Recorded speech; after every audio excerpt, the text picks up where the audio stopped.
Yes, Mr. Allison. My Lord's indication before lunch. Yes. We've considered whether we need to go to any of the additional cases now. We've decided not, if that pleases the court. My Lords have seen the Court of Appeal Versailles case. That's the only one we wanted to show the court. You've seen the evidence of Professor Lacour. The only point we simply wanted to emphasise before finishing is that we do revert back to our fundamental point on the purpose, and in particular the contrast made by Professor Lacour between ongoing and non-ongoing contracts. Yes. Well, that's really what this is all about, isn't it? Yes. And subject to my Lords, we don't have any other points we wish to raise now. Well, that's very helpful. And that you've bought yourself the right to a reasonable amount of time for a reply, particularly if there is reference to the authorities you haven't referred to. Most grateful. Yes, Mr. Bayfield. Lord, a key plank of Mill and Friends' appeal remains that Professor Lacour's evidence is to be preferred to that of Dr. Daman because Professor Lacour is the more highly regarded expert in France. Well, I don't know, a key plank, he was rather downgrading it when he started, but certainly it is a part of his submissions. Yes, well, my Lord, the appeal was brought on that basis, and it was brought on that basis notwithstanding three things. It was brought on that basis notwithstanding that the evidence of Professor Lacour was implausible in light of the terms of the commercial code. It was brought on that basis notwithstanding that his expert evidence is not supported by a single authority. And it was brought on that basis notwithstanding that his evidence was, with respect to him, in large part unreliable. My Lords, the judge took great care over this case and delivered a cogent, comprehensive, and we would submit entirely accurate judgment, having heard more than 3 days of expert evidence on the key issue. And in terms of structuring my oral submissions, subject of course to your lordships, what I intend to do is first to cover those three broad reasons that I just outlined as to why the judge was correct to reject Professor Lacour's evidence, and in so doing I will pick up on the points of substance. Secondly, I am going to address a number of the French cases. And thirdly and finally, I was going to deal with the 4 supposed errors in the judge's judgment. Having said that, the first of the alleged 4 errors relates to the anomaly that's said to exist between the position of ongoing and non-ongoing contracts. And therefore, I will probably accelerate dealing with that if I may. Take whatever course you wish, Mr. Bayfield. Thank you, my Lord. So I'd like to start by explaining why, in light of the terms of the commercial code, it's implausible that there is a general principle of French law that non-current contracts become unenforceable, suspended, or caduc on the commencement of a safeguard proceeding. And I put it that way because in Professor Lacour's written evidence, he referred, for example, to the erasure of the contract. And I took time to explore with him whether he was saying that the contract was unenforceable or whether it was suspended, quite how this works, which in my submission goes to the essence, to the heart of the issue. And having settled on unenforceability, although he flirted with the idea of the contract being suspended, on the second day of his live evidence, he came into court with a new theory, which was that the contract became caduc on the opening of the safeguard proceeding, something which Mr. Allison hasn't dwelt on in trying to put before my lords a positive case as to how French law works on the opening of safeguard proceedings. So for now, let me deal with it on the basis that it is said against me that the contracts become unenforceable or are suspended or are caduc. Of course, it does matter if this court is going to find that there is a general principle of French law that operates on the opening of safeguard proceedings on a non-current contract, what precisely that principle of French law is. In my respectful submission, my learned friend hasn't given this court a great deal of help in identifying quite how to characterise what happens as a matter of French law and what the source is of what happens. But we can perhaps come back to that. My Lord, we're looking first at the terms of the commercial code, and what one needs to look at is, in a sense, two things. Firstly, what the commercial code says, and also what the commercial code doesn't say. And before I do that, I just want to remind my lords of three propositions which were common ground before the judge. The first proposition is that the Pacta sunt servanda principle, as set out in Article 1103 of the French Civil Code, is a fundamental principle governing French contracts. The second proposition is that where a fundamental principle of that type is to be derogated from, the derogation and the extent of the derogation should be made clear. The third proposition is that the purpose of having a code is that one finds the rules set out clearly in it. My Lord, the transcript references for those three propositions being common ground are set out in paragraph 19 of our skeleton argument, and I won't take you to that now unless you'd like me to. My Lord, it's also common ground that the general derogation from or the wholesale disapplication of the fundamental principle of Pacta sunt servanda on non-ongoing contracts as contended for by my learned friend is not clearly set out in the Civil Code or in the Commercial Code. In fact, it's not set out at all. And my Lord, to go on from there, I'd like to briefly show you the relevant legislation. And the starting point is to show, my lords, Article 1103 of the Civil Code. It's only one sentence long, but you should see it. It's in the French Authorities bundle at tab 1, page 1. And Article 1103 is right at the foot of the page.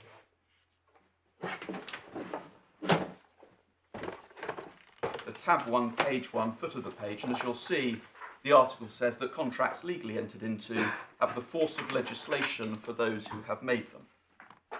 And the simple point to make in relation to Article 1103 is that it's not qualified in any way. It doesn't say that non-current contracts cease to be enforceable, are suspended, or are rendered caduc on one of the parties entering into safeguard proceedings, or... Well, it wouldn't say it here, would it? Well, my lord, and I'll show you it doesn't say it in the commercial Well, all right, code but I mean, as well. but this is such a... You don't have to go to the French Civil Code. It's a fundamental principle of any contractual obligation that you to keep your contractual promises. Well, Lord, can I move on to the commercial code Yeah. then? The commercial code's at tab 2, and this sets out, as my lord knows, the body of rules which govern the safeguard process. And in the commercial code, we do, of course, find some rules which do derogate from Article 1103, as one would expect, and they do so in clear terms. The first point to make, although an obvious one, is that there is no rule that provides that non-current contracts cease to be enforceable or are suspended or become caduc on the debtor entering into safeguard proceedings. Article L6213, which we'll come back to, as my lords now know, contains a regime for the treatment of current contracts in safeguard proceedings, but that article only applies to current contracts. Nevertheless, it doesn't follow that non-current contracts are... What's a current contract? It's what we've been calling ongoing contracts. Yes. Right, I must say, yes, okay. But Can you use the phrase ongoing contract, because rather than current contracts, it's just confusing for us. Ongoing contracts it is, my lord. Okay. It doesn't follow that non-ongoing contracts are unaffected by the opening of safeguard proceedings. As your lordships would expect, given that safeguard proceedings are intended to afford the debtor the breathing space in which to address its financial difficulties through the promotion of a plan or otherwise, there is a stay on certain claims being made against the debtor. Now let me please unpack that. Your lordships have already been shown by my learned friend, Article L620-1 on page 6 of tab 2, which identifies the objectives of the safeguard proceeding. And whilst one is on the objectives, can I just say that the judge was well aware and made reference to the purpose of a safeguard proceeding, and he did so in paragraphs 14, 70, subparagraph E, and 108, subparagraph F of his judgment. Moving on, please, to Article L622-9 on page 16, the top of page 16, you will see that during the observation period, so the period between the opening of the safeguard proceeding and the approval of the safeguard plan, if a plan is approved, the activity of the debtor is continued subject to the application of certain provisions, including the regime for ongoing contracts, to which I will return. It won't have escaped the court's attention that the safeguard proceeding is a debtor in possession proceeding. Management stays in place, and it is business as usual, subject, of course, to the moratorium and the provisions dealing with ongoing contracts. An important point when we go on to look at purpose. The stay on proceedings, which affords the debtor in possession that breathing space, is contained in Article L622-21, which my lords will see at page 20 of the bundle. By paragraph 1 of the article, legal proceedings which are aimed at obtaining a money judgment or rescission for non-payment are stayed, and by paragraph 2, execution procedures are also stayed. The moratorium is designed to prevent people from pursuing money claims or enforcing against assets. And that statutory stay is bolstered by a prohibition on the debtor paying pre-safeguard debts and certain post-safeguard debts. My lords, could you please go back to page 14 of tab 2, where at the bottom of the page you'll find Article L.622-7. And perhaps I can ask you briefly to read the first paragraph of that article to yourselves.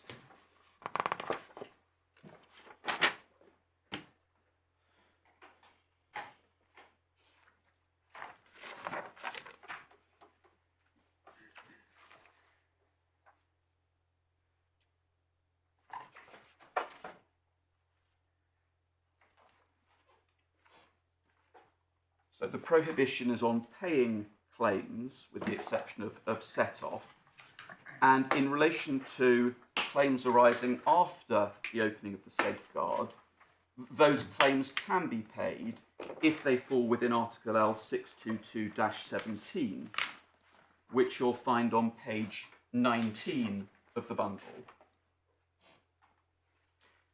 And what one sees from paragraph 1 of that article is that the prohibition on payment doesn't extend to payments of sums which arise legitimately after the opening of the safeguard, which are needed for the conduct of the procedure. So, in a very, very general and broad... Well, surely the more important one is consideration for a service supplied during the conduct of the procedure. What does that mean? Well, I assume, for example, it may be money spent on lawyers for the purposes of taking steps in the safeguard, and as you say, services supplied. This is, in a very general sense, quite like expenses being payable in an administration proceeding in this country before ordinary creditor claims are paid, but just in a very general sense. So, having looked at the shape of the relevant provisions of the Commercial Code, what one sees is that the Commercial Code deals with non-ongoing contracts by prohibiting the debtor from making payment under them during the observation period and preventing creditors from bringing proceedings for money judgments or rescission or proceedings seeking execution against the debtor's assets. And those restrictions on the creditor's pre-safeguard rights do derogate from the pacta sunt servanda principle, and they are imposed in clear terms.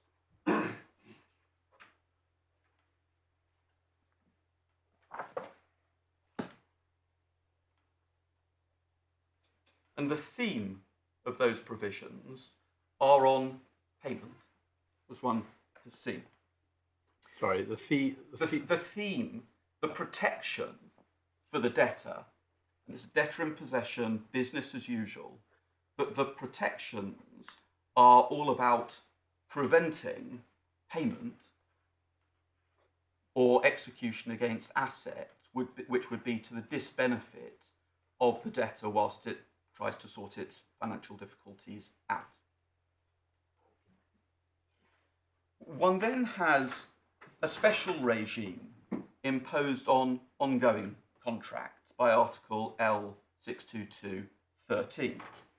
And that article featured prominently at trial because, as you know, Professor Lacour argued that an a contrario interpretation of the provision leads to the conclusion that non-ongoing contracts are unenforceable, suspended or caduc on the opening of the safeguard proceeding.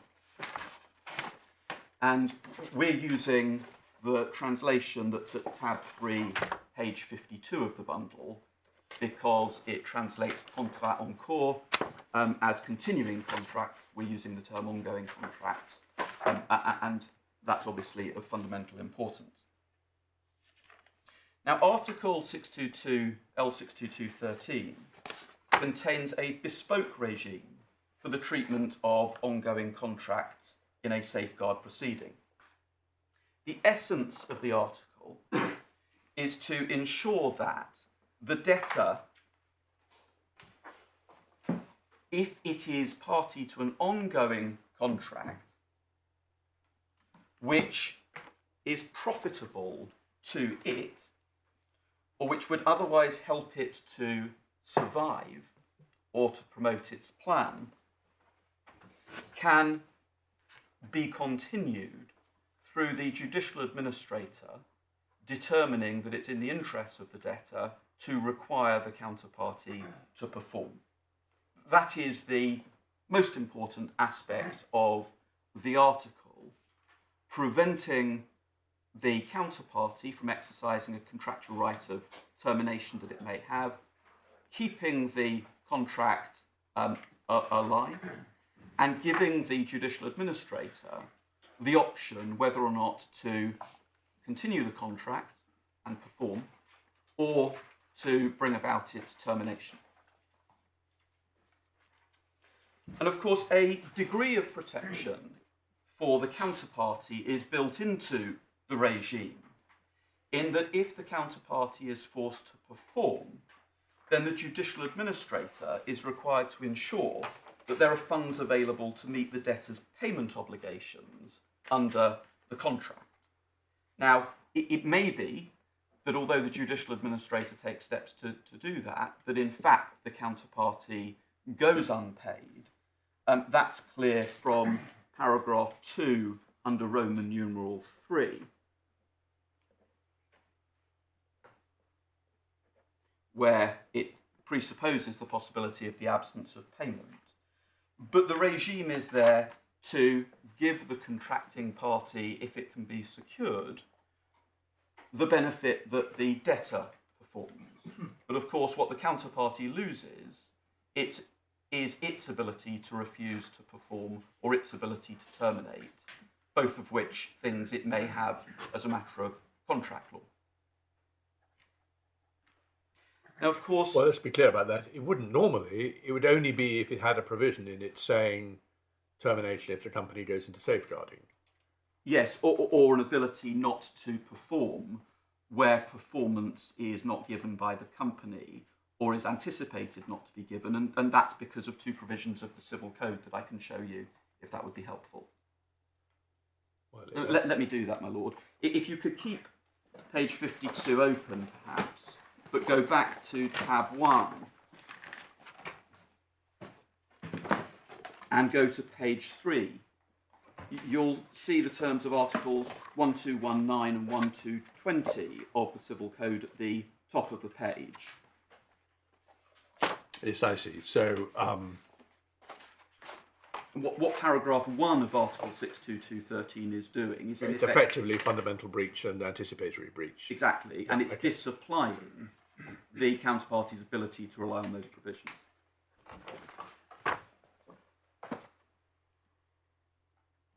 Well, the pacta sunt servanda principle, and using the wording of Article 1103 of the Civil Code, is that the contracts have the force of legislation for the parties, or perhaps using a direct Latin translation, agreements must be kept. Article 62213 departs in a large number of respects from that fundamental starting point. So paragraph 1 that I've just touched upon deprives the counterparty of its contractual right to terminate the contract or to refuse to perform based on the failure to perform of the debtor. Paragraph 2 confers a right on the judicial administrator, who is a stranger to the contract and doesn't act as the agent of the debtor, confers on the judicial administrator a right to require the counterparty to perform even where the counterparty has a contractual right not to do so. Paragraph 3 brings about the rescission of the contract in certain defined circumstances, and paragraph 4 confers upon the court a power to terminate an ongoing contract at the request of the judicial administrator. So if the judicial administrator decides that the continuation of the contract is not beneficial to the debtor, the court, on the application of the judicial administrator, can terminate the contract. Not something that would exist outside of the framework of the article. And Lord, these are all departures from the contractual rights of the parties. Now, what is clear and common ground between the parties is that Article L62213 does not on its face have any application to contracts which are not ongoing. It only applies to contrats en cours, to ongoing contracts.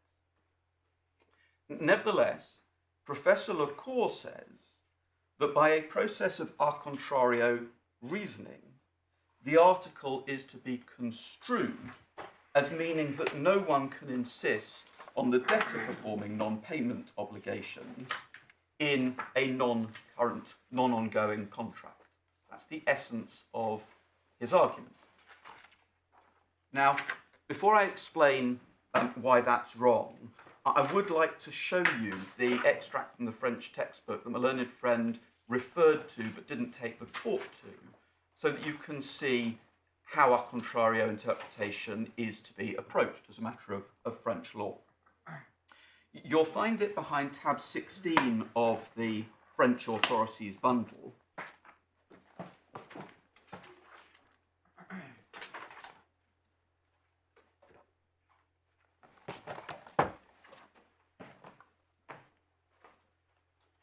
Your lordships have that? Yes. I'm grateful.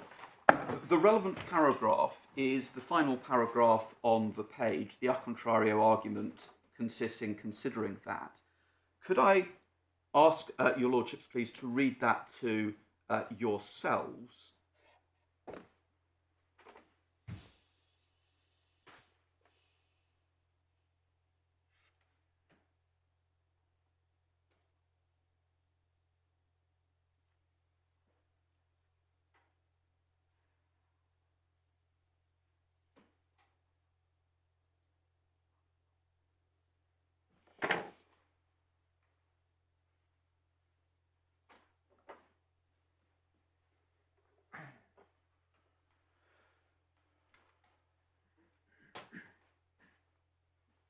Yes.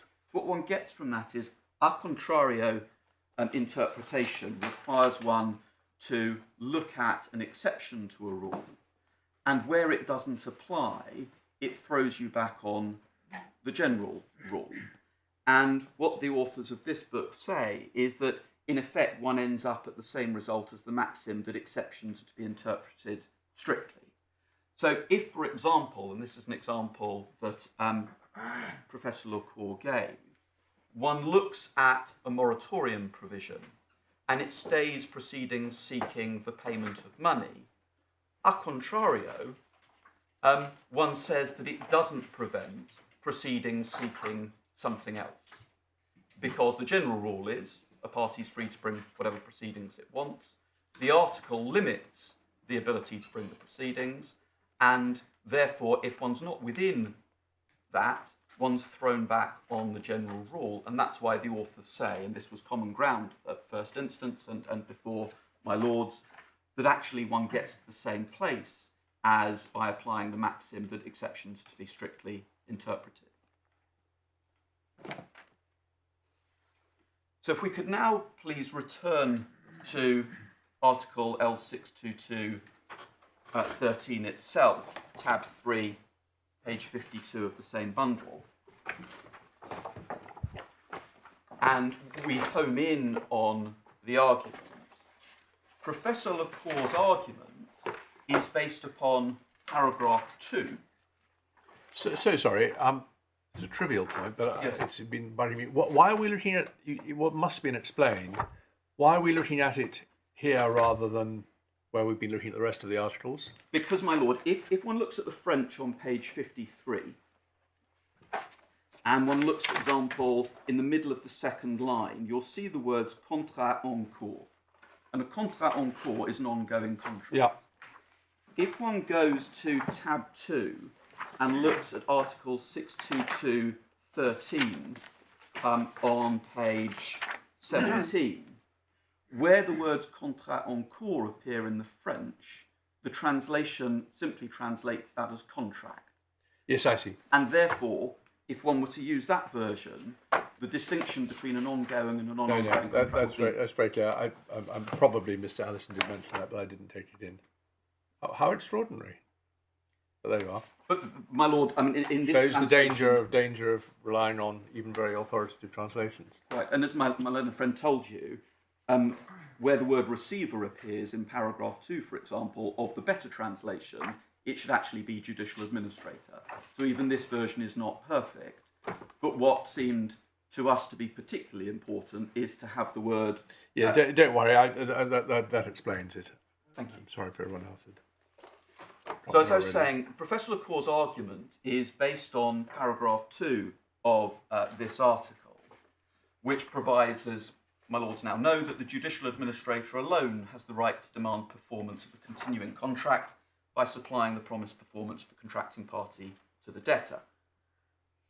And he says that it's through the application of that article and that paragraph that contracts continue in accordance with Article 1103 of the Civil Code, such that if the paragraph doesn't apply, the contract can't be enforceable. But that's my best effort at encapsulating the argument that Professor Lecour made. Now, we submit, and the judge accepted, that simply doesn't work as an example of a contrario interpretation. Firstly, as I showed your lordships, a contrario interpretation applies to exceptions to the general rule, and where it applies, it throws one back on the general rule. It achieves the same result as construing exceptions strictly. So if, as we suggested is, paragraph 2 is an exception to the general rule, because it gives a stranger to the contract, and only a stranger to the contract, the right to insist on performance, where it doesn't apply, and it doesn't apply in the context of a non-ongoing contract, then one is thrown back to the general rule that agreements must be kept. But as I've understood it, the argument goes that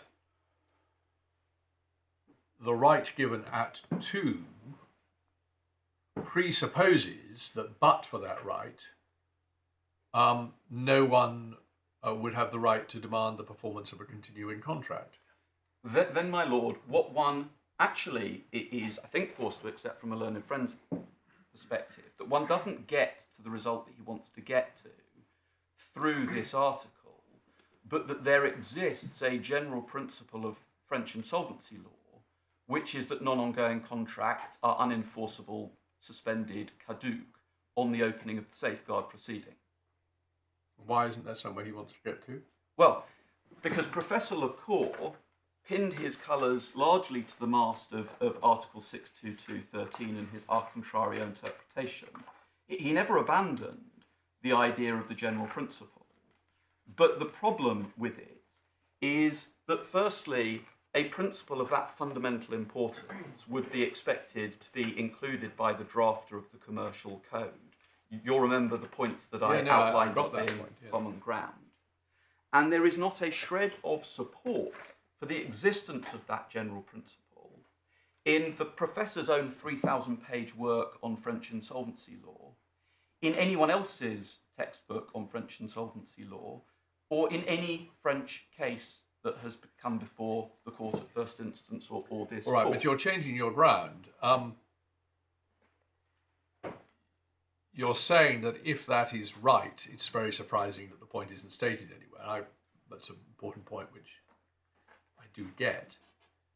But I'm just trying to understand why the argument based on 2 is presented as a form of a contrario, or I don't know how he pronounces it. And surely there is a logic, isn't there, in the position that you don't need 2, except as an exception to, I quite accept, an unstated premise that without 2, nobody could demand the performance of a continuing contract.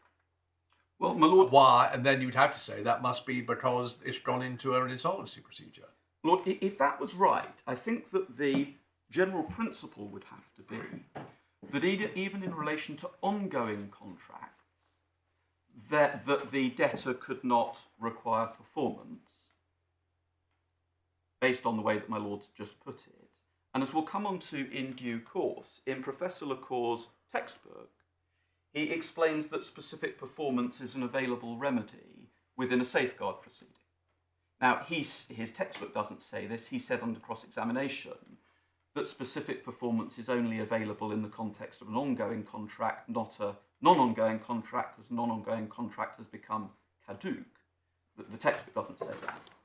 But even if that were right, then the premise that my lord just put to me would be wrong, because in relation to an ongoing contract, if specific performance were available to the counterparty, that suggests that there can be no general principle that the contract is unenforceable on the entry into a Sauvegarde proceeding. Does anybody examine 622.13.1 anywhere? What does my lord, I apologise, what does my lord mean by does anyone examine? In the evidence. I mean, I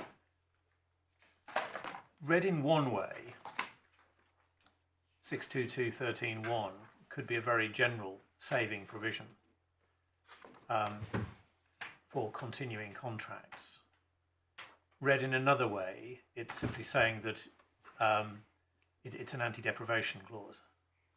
Yes, well, I would suggest that it was more akin to the second. I mean, the point I would make off the back of this is that if there was a general principle of French law that all contracts became unenforceable, caduc, which the professor said was null and void, on the opening of the Sauvegarde proceeding, then you wouldn't need paragraph 1, because if a contract has gone because it's become caduc, then there's no ability in the counterparty to terminate it. I see why you're doing this forensically, Mr. Bayfield, but I don't find it helpful to go on emphasising the caduc alternative. I quite understand it's a bit puzzling how all that had come in, but that wasn't initially, Professor Lecour didn't initially put it that high. Mr. Alison hasn't put it that high. What you're really meeting is a more modest case, isn't it? That it is unenforceable. Well, my lord, I don't know what case I am meeting in the sense that, and this isn't a mere forensic point, one doesn't identify my learned friend's submissions precisely how the case is put. And his own expert, on day 2 of his cross-examination, said, I have the answer to this. The answer is caducité, and the contract becomes null and void, but can spring back to life if the debtor emerges from the safeguard proceeding without a plan, as can happen. So there may be some more capital introduced by the shareholders. But surely we just need a nice neutral term. All that matters is whether or not it can be enforced, because that's what they're trying to do. Well, and what legal theory underpins that may ideally be something that ought to be spelt out, but it's not of the essence. Well, my lord, there may be several different legal theories by which it can be done. Well, can I disagree respectfully with my lord to this extent? The court is looking at a commercial code that sets out the rules of the game in a safeguard proceeding. And one has the stay, one has the prohibition on payments, one has the regime for ongoing contracts. Professor Lecour says, although it's not said anywhere in the authorities or the textbooks, that there is a fundamental general principle of French law, which is that contracts become erased, unenforceable, caduc, suspended on the opening of an insolvency proceeding. And the court has to determine, as the judge did below, whether the general principle exists, notwithstanding the fact that all it really has to go on is Professor Lecour's word for it. Now, that's the first point. The second point is, if this court is going to hold that there is a general principle of French law that has one of those consequences, in my respectful submission, the court can only get there when it's identified what the consequence is and how it works. Because that has to be in some way spelt out of the commercial code. And it with the greatest respect, strikes me, and I do submit, that it wouldn't be good enough for this court simply to say, well, a non-ongoing contract is not capable of enforcement post-safeguard proceeding, because that would give rise to a number of questions. When are there circumstances in which it can become enforceable again? Does that really mean that it's in fact a suspension? If it's a suspension, why doesn't the moratorium provision say so? And so on and so forth. And the court should know that there are 3 possible exit routes. Well, just before we go further down that road, can I just come back to my lord's question and try and approach it from a different direction? I mean, you will appreciate when I say what I'm about to say that I'm going to adopt an extremely simplistic approach. So please forgive me for that. But what is wrong with approaching the matter in this way? On the face of it, we have a provision in the Commercial Code, L62213, which on its face applies to ongoing contracts. It doesn't say what happens to non-ongoing contracts. Now, given that silence, there are 2 possible conclusions. One is that actually the reference in the legislative provision to contrat en cours is an oversight, because it was intended to apply to both types of contract. The other alternative is that legislative intention was that these provisions most emphatically did not apply to non-ongoing contracts. It's deliberate.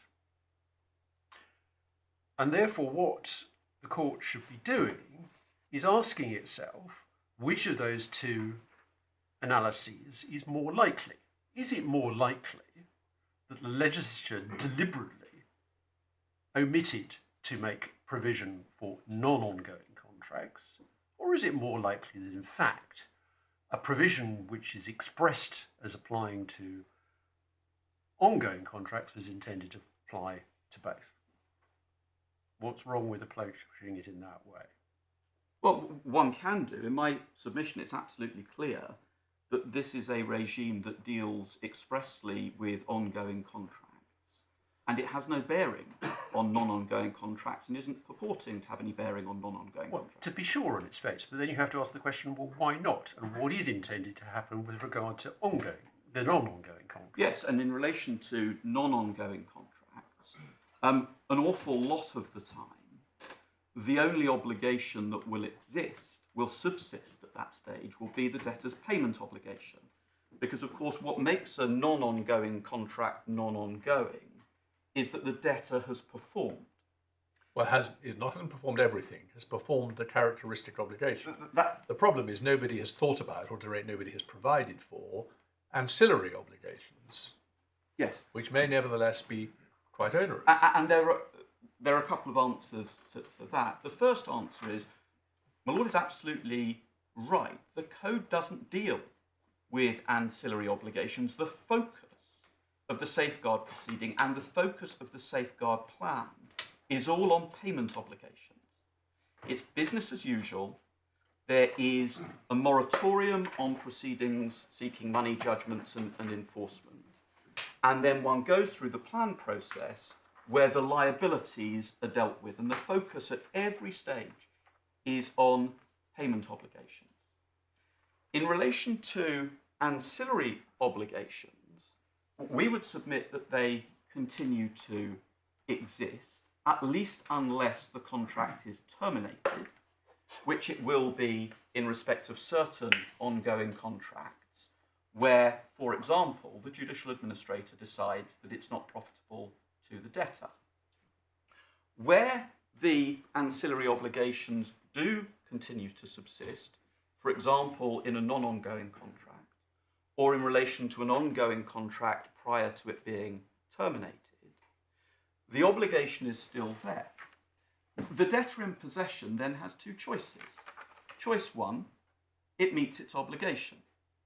Choice two, it refuses to meet its obligation and it gives rise to an additional claim that will be provable, if I can coin an English term, in the plan, or will be provable in a liquidation if there is no successful plan, or which will be claimable if the debtor exits safeguard proceedings because the shareholders put its hand in its pocket for more money. And in relation to the debtor choosing during the observation period not to comply, there is a potential remedy for the creditor, which is to seek specific performance. And a creditor can seek specific performance in relation to the ancillary obligation in an ongoing contract which hasn't been terminated, or in a non-ongoing contract. Just because the creditor seeks specific performance does not mean that specific performance will be given. If my lords could please go back to the Civil Code behind tab 1 of the bundle and turn again to page 3. I showed my lords articles 1219 and 1220. Below them you'll find article 1221, which provides that the creditor of an obligation may, after putting in default, seek execution in kind unless such execution is impossible or unless there is manifest disproportion between the cost to the debtor in good faith and the interest of the creditor. And trying to put that into more natural English, that gives the court the power to grant specific performance unless it's impossible or unless it's manifestly disproportionate to do so when weighing up the cost to the debtor and the interests of the creditor. So where this takes us is as follows. The commercial code is focused on payment obligations. And that's to be expected when the whole purpose of the safeguard proceeding is to deal with the debts that the debtor has accrued through a plan. That doesn't require, when the management remain in place in a debtor in possession proceeding and it's business as usual subject to exceptions, that all contracts and all obligations of the debtor have to be null and void, unenforceable, or whatever. As I say, the debtor has the choice in relation to an ancillary obligation that subsists.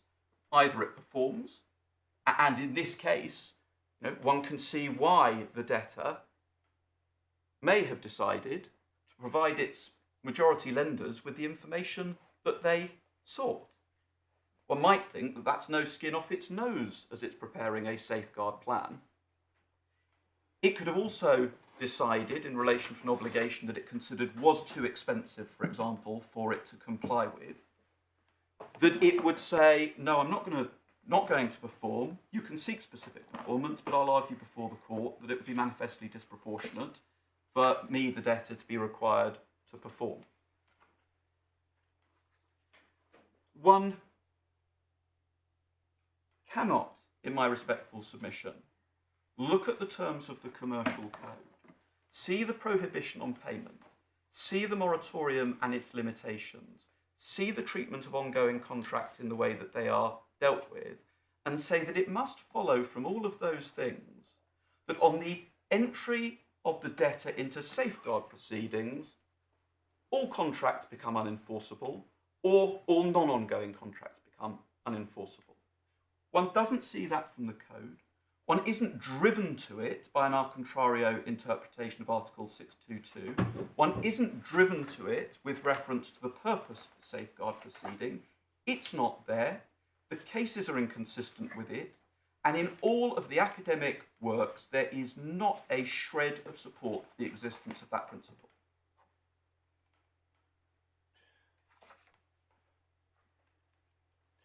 I'm conscious that first me and then my Lord Justice Arnold, on following it up, rather took you away from answering my Lord Justice Snowden's question a few minutes ago. Oh, I do apologise. No, it wasn't you. No, it's my fault, not yours. But I just thought I should. Could I ask my Lord to repeat the question? Well, it was about what I remember was focusing on the first. Yes.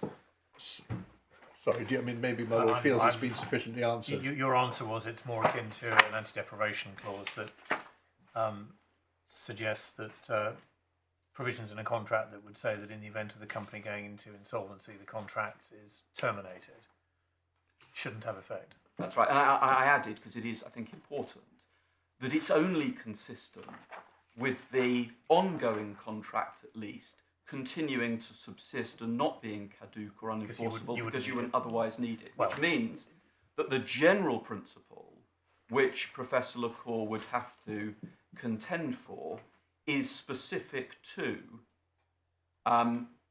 non-ongoing contracts, and that does feed into the a contrario argument on paragraph 2. I think technically it would be inconsistent with the argument that the provision would be terminated or caduc, but it might not be inconsistent with an argument that it was merely suspended.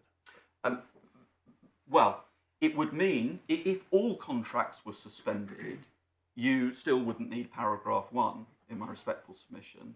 If only non-ongoing contracts were suspended, my Lord want to challenge me on that? No, go on. If only non-ongoing contracts are suspended, it is extremely surprising that the drafter, who has drafted a stay on proceedings and drafted a regime for ongoing contracts, wouldn't think it necessary to say in a code, in relation to a derogation from a fundamental principle, that all obligations under a non-ongoing contract are suspended during the duration of the safeguard proceedings, forever, or until lifted by the court. I mean, one doesn't know because it's not there, which is one of the problems with this court attempting to take, in my submission, a sort of overly simplistic approach and say, well, we can just find that the contract is unenforceable, full stop.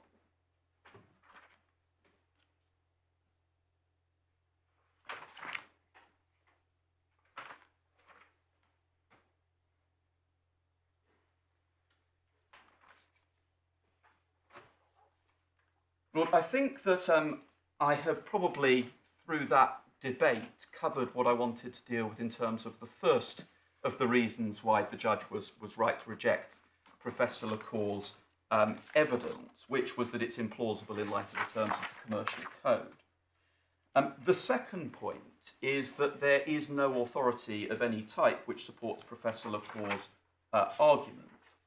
I've already made reference to it, but he has produced a 3,000-page work on French insolvency law in numerous editions, and he was unable to point to anything in his textbook which supports the argument that he came up with in this case. Now, there are three possible reasons why the point doesn't feature in any of the authorities, the professor's textbook, or anyone else's textbook. The first possibility is that the so-called enforceability principle simply doesn't exist as a general principle of French insolvency law. The second possibility is that it doesn't appear anywhere because it's such an accepted part of French law that no one has seen fit to mention it. It goes entirely without saying. The third possibility is that no one has properly addressed their mind to the question, notwithstanding the fundamental nature of the point, the effect of an insolvency proceeding on non-ongoing contracts. A fourth explanation might be that the kind of situation in which the principle would operate is extremely rare, because all the common situations, which essentially concern payment obligations, are covered by express provision. So the point just has never come up. Well, I accept that that is a possibility. When we come on to the authorities, if that is right, no one has seen fit to run the argument where it would in fact be a complete answer to the case before the court. If someone is interested at some point, Professor Andrew's footnote. Well, I wasn't going to, because it doesn't really take either of us very far. Oh, if it doesn't, the relevance of it was that my learned friend, Professor LaCour, relied upon it as the single academic referred to as being the jurists who support his approach, and I'll show you how he put it. And then when I showed him a footnote that suggested that actually Professor Andre's approach was inconsistent with Professor LaCour's approach, he, I'm afraid, started disparaging Professor Andre's expertise in insolvency law and effectively ditched reliance on it. But I'm not going to say that this appeal turns on a footnote in Professor Andre's book, because I don't need to go there. We, of course, submit that the first of the three or four possibilities is the most likely one to be correct. Now, on this appeal, my learned friends all of a sudden seek to marginalise the relevance of the French cases. In fact, one of their four grounds of appeal is that the judge placed far too much weight on the French cases, which are unreasoned and do not address the central issue. Now, in my submission, you should approach that submission with a degree of scepticism. I say that because when ordered by Mr. Justice Saccaroli to identify the principles of French law on which Cassini relies for the purposes of this case, Cassini produced the document that I would like you to have a quick look at, which is at tab 2 of the supplementary bundle, and which at paragraphs 7 and 8, which you'll find on page 5 of the bundle, sets out three cases which are said to support the enforceability principle. And at paragraph 8... Sorry, you're going a bit too fast. I'm so sorry. It's tab 2. Yeah, let me explain. After rejecting their jurisdiction challenge, Mr. Justice Saccaroli decided that it would shape the expert evidence better if Cassini could identify what the principle of French law is on which they rely, saying that the information obligations are no longer enforceable. This is that document. And at paragraphs 7 and 8, they list three cases on which they rely. And then they say that the enforceability principle is also supported by leading jurists, plural, including, and then there's a reference to Professor Andre. Now, if you could turn back to page 5, you'll see that this document was based on Professor LaCour's expert evidence to be, in the sense that he is referred to in paragraphs 2 and 3. So this was a document produced effectively by or with the help of Professor LaCour. Sorry, who is Professor Patel? So Professor Patel was the predecessor to Dr. Daman. He had previously given some expert evidence on behalf of my clients, but he wasn't ultimately used for the trial. Incidentally, it's a small question, but am I right in understanding that there was no meeting of the experts in this case? That's right. The trial came on an expedited basis. It was a rather compressed timetable. So each expert put in a report at the same time, and then each responded to the other's report, but there was no joint statement and there was no meeting. And the process was kicked off by the document that we're looking at the moment.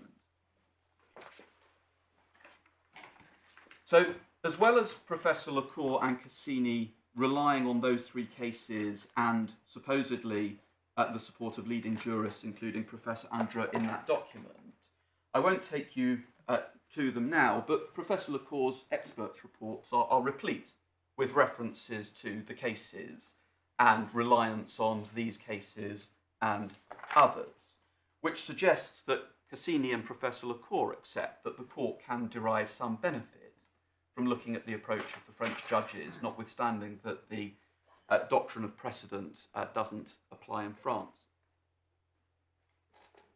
Now, in light of the way that the trial went, Cassini now argues that the judge erred in placing too great a weight on the French cases, 180-degree volte-face, if I can stray into the French.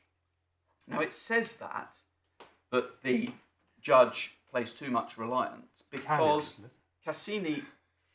No, perhaps not. No, perhaps not. Sorry. Sorry, my lord? No,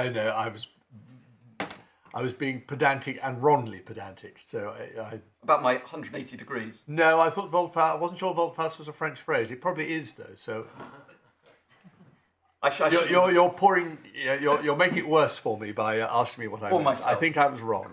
Well, the reason why they're taking this new approach is because they are unable to establish the existence of the general principle with reference to any French case, any French textbook, or anything else. The judge considered a number of authorities in his judgment, which had been referred to and relied upon by Cassini, and I took Professor LaCour to the authorities that he relied upon during his cross-examination.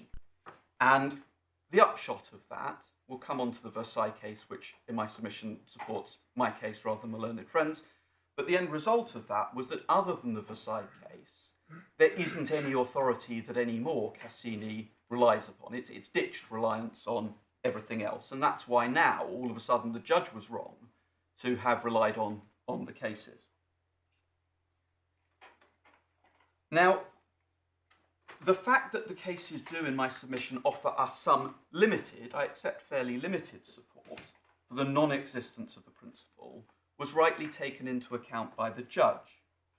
Cassini was inviting the judge to take Professor LaCour's word for the existence of the enforceability principle, because Dr. Daman was modest enough to say that Professor LaCour had greater standing than him in the eyes of the French court. But as I think is common ground, the judges can't determine cases based on which expert is the more expert. They need to look at the substance of the expert evidence, as my lord said earlier in an exchange with Mr. Allison.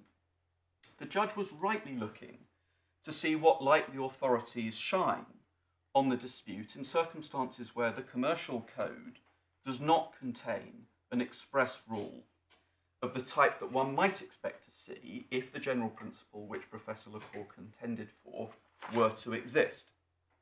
Now, I will take you to some of the cases in due course, but the point at the moment is that we're looking at the reasons why the judge was correct to reject Professor LaCour's argument, and the second of them, the first having been, we'll look at the terms of the code, what it says, what it doesn't say. The second of them is there's simply nothing in the case law or the textbooks which supports his analysis. The third reason why the judge was correct to prefer Dr. Daman's evidence is because Professor Lecour's evidence in places, and important places, was not reliable. And in my respectful submission, the criticisms that the judge made of Professor Lecour, which are light criticisms, if I can put it that way, were entirely justified. Now, in my learned friend's skeleton argument at paragraph 56, they focus on two minor criticisms of the professor, which I'll come back to in due course, and which Mr. Allison mentioned in his submissions this morning, relating to the information controller point. But what they don't do in their skeleton argument, and what Mr. Allison didn't attempt to do in his submissions, were to address the four key factors identified by the judge, which shaped his view on Professor Lecour's evidence, and you'll find them in paragraph 108 of the judgment, and I would like to take you to them to remind you of what the judge says. The judgment is in the core bundle at tab 6. The relevant page of the judgment is 75, and that's the bundle page.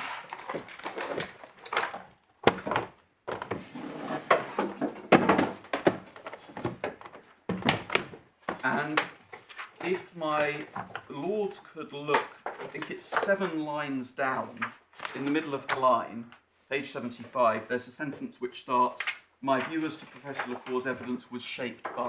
Do you see that? Yes. And then he makes 4 points which go over the page towards the bottom where the new subparagraph is F. Now these are the 4 points which shape the judge's view as to Professor Lecour's evidence. Could I ask you to remind yourselves of those 4 points, please?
Yes.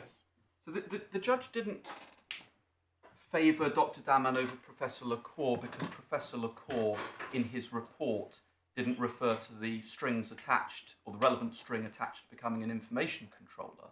True it is that he refers to that as being one small but certainly not determinative reason for thinking that Dr. Daman was more even-handed. These are the 4 critical reasons why the judge preferred the evidence of Dr. Daman and was not satisfied that he could rely on the evidence of Professor Lecour, and very little, if anything, has been said by my learned friends to engage with those points. The 4th point is the misplaced reliance on cases. And I just want to give you, if I may, an example of just that. The relevant case is in the French authorities bundle at tab 9. And this is one of those very, very brief reports of a Cour de Cassation decision, which I fully accept are quite difficult to follow. And this is an unpublished decision of the Cour de Cassation of the 10th of May 2000. Now, this is one of the 3 cases relied upon by Cassini, based on Professor Lecour's views, in that 2-page Principles of French Law document that was served pursuant to the order of Mr. Justice Zaccaroli. As I said, the report is difficult to follow, but the Cour de Cassation rejected an appeal which was based on a complaint that the lower court had refused a request for the appointment of an administrator. The dismissal of the appeal was based on the fact that the contract containing arbitration clauses had been terminated by the court in connection with a reorganisation plan. Now, Professor Lecour relied upon this case in his first expert's report, and if you could please take up the supplemental bundle and go to tab 6, you'll find his first report. And can I ask my lords to go please to page 135, the supplemental bundle, tab 6, page 135.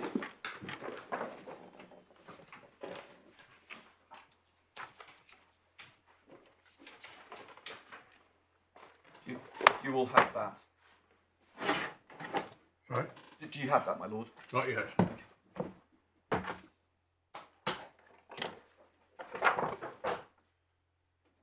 I do now. I'm grateful. If you could please read subparagraphs 47 to 51 just briefly, you'll see how the expert evidence of Professor Lecour was put on this case.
It's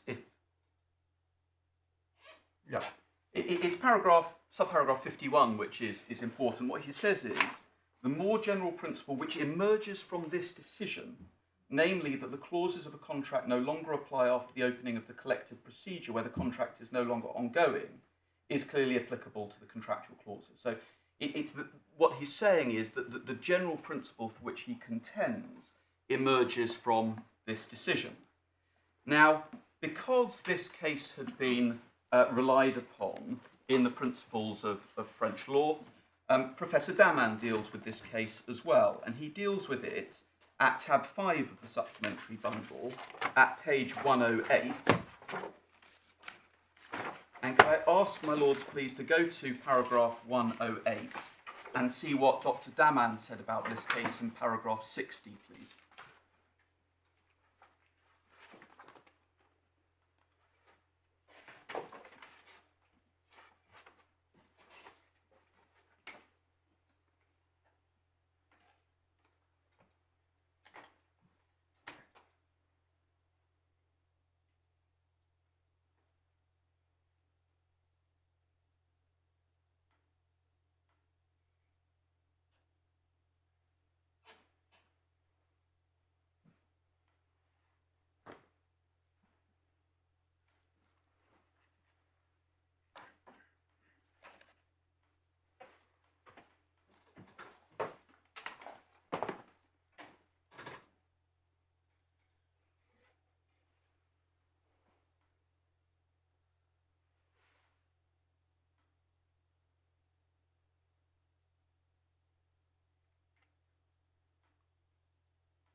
So the long and short of it is Dr. Daman says this is wholly irrelevant. Nevertheless, Professor Lecour in his second report insists that this is a relevant case and continues. So if my Lord could go please to tab 8 and turn up page 209, you'll see there's a heading Daman 160, that's the paragraph that your Lordships have just looked at. Sorry, can you give me the I reference? do apologise. Tab 8, page 209. And there's a response to paragraph 60 of Dr. Daman, which you've just looked at, which called into question the relevance of the case that had been relied upon by Cassini and Professor Lecour. And Professor Lecour continues to stress the importance of this case in paragraphs 87 to 89, at the beginning of 89 saying, this ruling is therefore absolutely not irrelevant.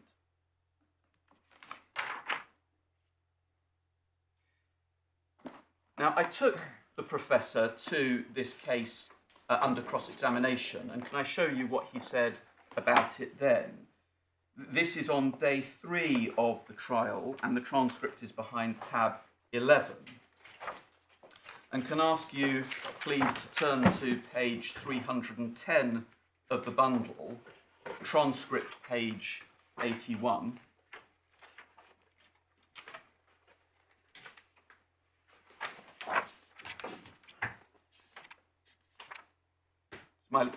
My lords have that page. Yes.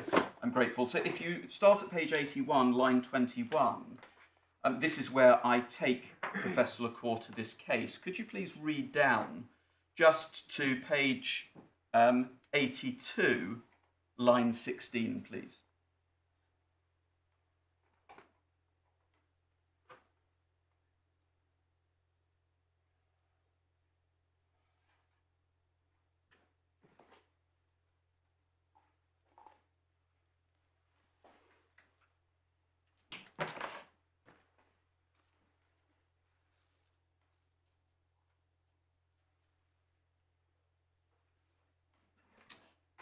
Yes.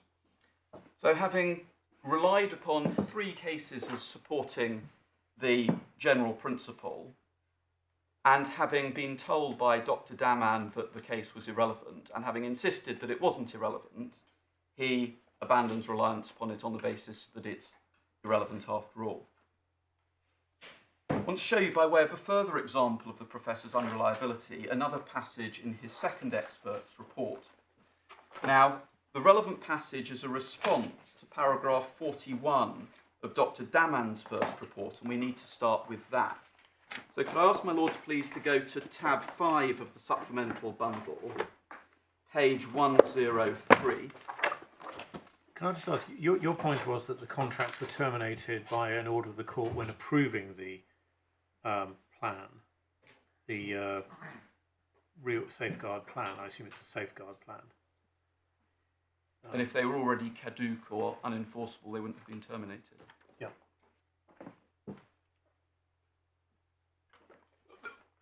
What you'll see in due course is a number of French decisions where exactly that scenario is the case, where a claimant is trying to have an annulment order made in relation to a non-current contract or to terminate a non-current contract, and the response is never, hold on a second, that contract is already caduc, what are you talking about?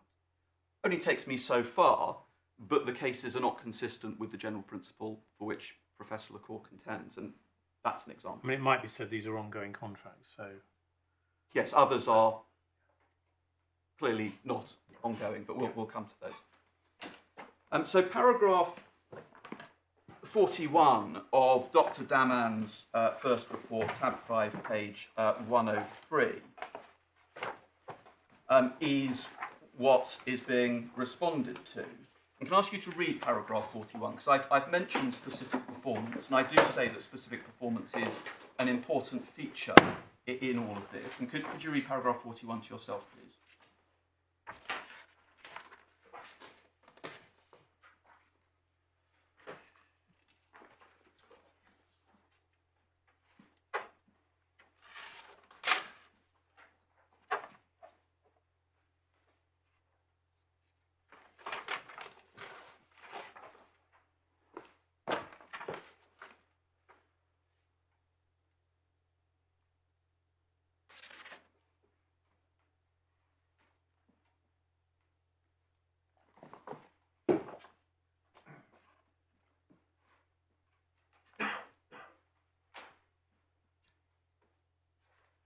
Yes. And before I take you to Professor Lacour's response to that, can I just show you his textbook, which is referred to by Dr. Daman, and you'll find it at tab 17 of the French authorities bundle.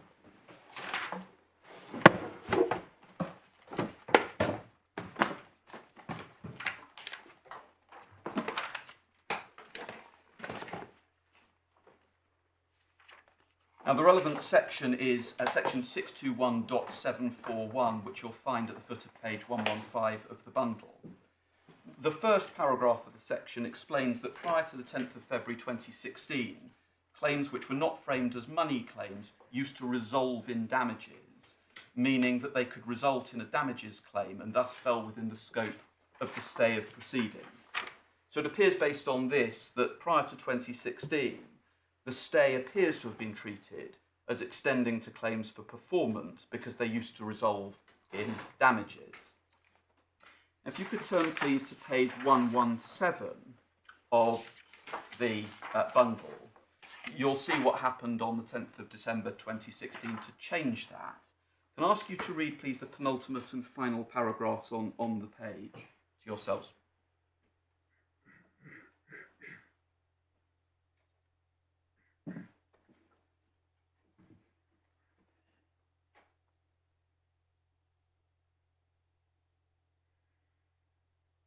So just the penultimate paragraph or the last two? The penultimate and the final one, so the reform of the law of obligations and the civil code.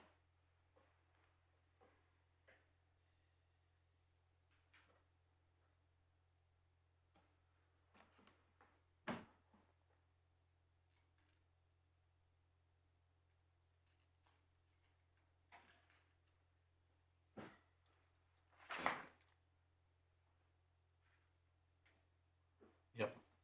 So the position now is that specific performance is available as a remedy against a debtor in safeguard proceedings if the test in Article 1221 of the Civil Code is met.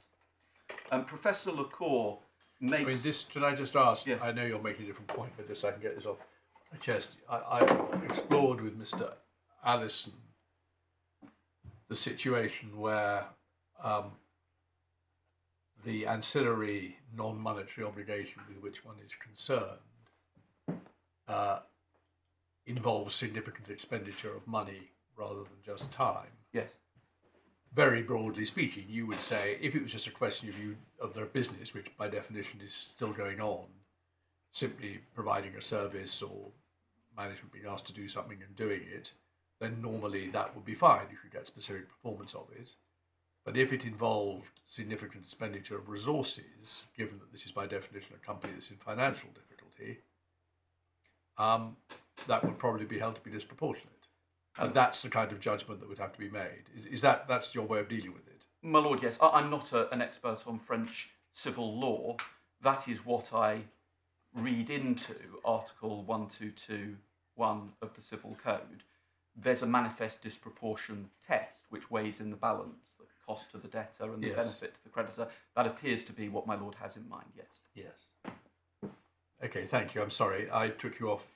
No, not at all. The exercise you were doing. You were showing us, you're about to show us, you've shown us his passage. Yes, exactly. So Dr. Daman relies on... So just Yes. so what you're saying is, in the case of a non-continuing contract where the counterparty has done everything it needs to do by way of characteristic performance, so the company's had the benefit, Yeah. but the company still has the obligation to pay. That's usually the situation. The company should have to continue to perform non-monetary obligations, except where to have to do so would be manifestly disproportionate. And in looking at that test, presumably the fact that the company is in financial difficulties is a relevant factor. That's the way the structure of the thing works. Well, I entirely agree. That's exactly how we put it. And that is not inconsistent with the purpose of safeguard proceedings. It's in fact consistent with the business as usual approach and the restrictions in the commercial code being focused on payment obligations. So, yes, my lord, that's how we would put it. And the argument against that is but that's odd because then it's easier to enforce obligations in situations where there is a non-continuing contract, and either now or I think maybe you're going to come onto that because that's the first of the four Shall I deal with it now? points, as you wish. Yes. So, Well, I don't want to cut across my law, but we're in the middle of dealing with this specific point. Yeah. And it might be Why helpful not? if we could finish this Yes, before. why not finish this point? before Because going to my we laws. won't lose that. You won't lose that point because Yeah. it is. no, I will certainly come to Yeah. Okay. Well, in that case, let's finish this exercise. Right. So we've looked at Dr. Daman's evidence in relation to specific performance, who refers to Professor Lacour's book. We've looked at what Professor Lacour's book says about it. I should say that under cross-examination, Professor Lacour said that specific performance is only available in relation to ongoing contracts. He was forced to admit that there was nothing in his textbook that said so, but if his general principle were correct that non-ongoing contracts had become caduc, then one can see why specific performance wouldn't be available, because you can't perform an obligation which has ceased to exist. Now, where I was going to take you next was to Professor Lacour's response to paragraph 41 of Daman 1, which you'll find behind tab 8 of the supplementary bundle on page 200. And one gets a somewhat bizarre response. And can I ask you please to read paragraphs 48 to 50 to yourselves, please?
Well, that response makes little sense because it suggests that because the debtor could refuse to perform, there is no remedy and the claim resolves in damages, which appears to be entirely inconsistent with the change in law explained in the textbook.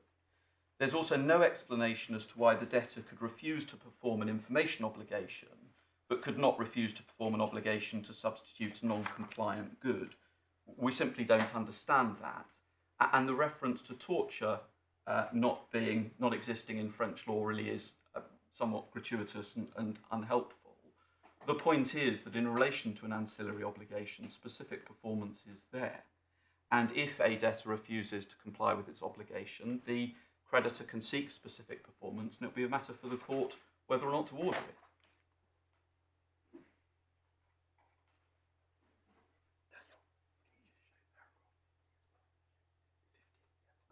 I did ask my lords to read paragraphs 48 to 50, didn't I? You did, yes. So, my lord, having been through paragraph 108E of the judgment with you, and having given my lords a couple of examples of the way in which Professor Lacour gave his evidence, we do submit that the argument that my learned friends make in paragraph 21 of their skeleton, that this court should reverse the findings based on the indisputable expertise of Professor Lacour, it is not a terribly persuasive or attractive submission. They make that submission, as I've said, without engaging with paragraph 108E of the judgment, and without putting forward in their skeleton argument anything resembling a robust, comprehensive, positive case as to how French law works. So, my lords, for the reasons that I've given so far and in our skeleton, I do submit that the judge was quite right to reach the result that he did and to reject Professor Lecour's evidence. Now, that leaves me to deal with the 4 errors and some of the French cases, and I'm going to attempt to do that as quickly as I can. Starting with the cases, I want to take the first of the 4 errors was the point that my Lord Justice that. Snowden was asking you. Let me come to that Since I interrupted your answer to his question, let me come to that first, my lord. We should perhaps deal with that. Absolutely. So the first error that was identified was that the judge failed to give any or sufficient weight to the fact that Dr. Daman's analysis leads to a series of implausible results which are contrary to the purpose of the Sauvegarde regime. Now, the series of implausible results is then explained in paragraphs 38 to 44 of my learned friend's skeleton, but actually, rather than it being a series of implausible results, what's said to be implausible really is one thing. What they say is that information such as the information obligations in this case would only be enforceable against the debtor in the context of a current contract if the judicial administrator elected to continue the contract, but would be enforceable in a non-current contract despite the fact that the debtor would have nothing to gain from performance. That's the point that struck my lords as being one that I needed to address. Now, I accept this is the high point of Cassini's case, but in my respectful submission, it doesn't undermine the judge's conclusion at all. And I say that for 4 reasons, which I have touched upon already.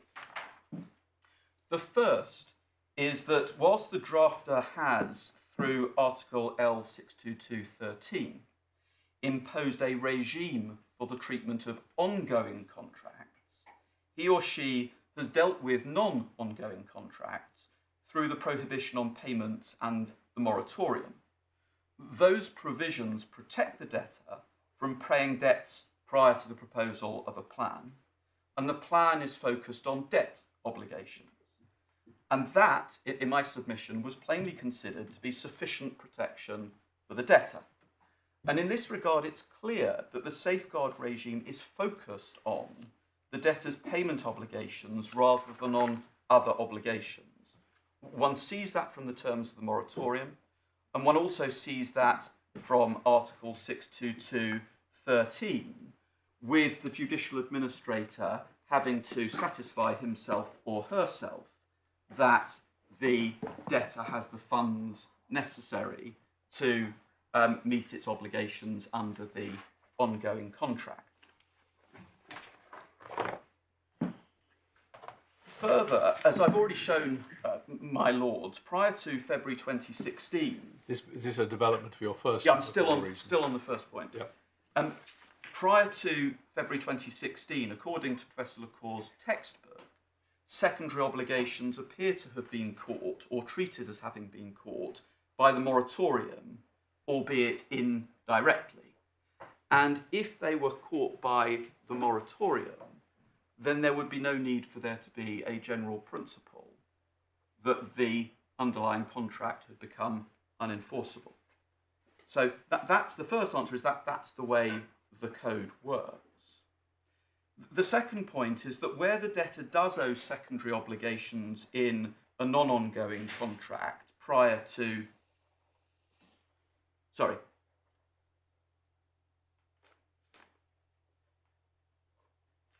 Where the debtor does owe secondary obligations in an ongoing contract, prior to the ongoing contract being terminated, which it may be or may not be, subject to being ordered specifically to perform the obligations, the debtor would be free not to perform and to include the resulting damages claim as a planned debt.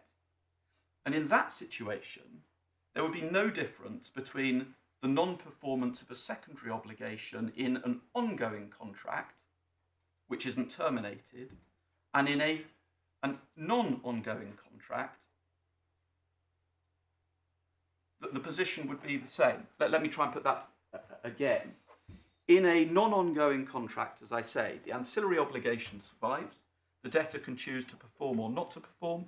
If the debtor chooses not to perform, specific performance can be sought, and it may be granted and it may not, depending on the application of the test. In relation to an ongoing contract, which isn't terminated, or before it is terminated, exactly the same analysis applies. The only difference comes in where the ongoing contract is terminated, because on termination, one can't seek specific performance because the contract no longer exists. So the only difference is that the judicial administrator has a way of seeking the termination of the contract, which may or may not be granted by the court, and the court may take into account ancillary obligations in deciding whether or not to terminate. But once terminated, obviously specific performance couldn't be granted, and the ancillary obligation couldn't be specifically performed, albeit it would sound in damages. So the anomaly that is hit upon is not nearly as stark as my learned friends would have it. And what shifts the goalposts is termination, which is an express statutory remedy available in particular circumstances in relation to an ongoing contract.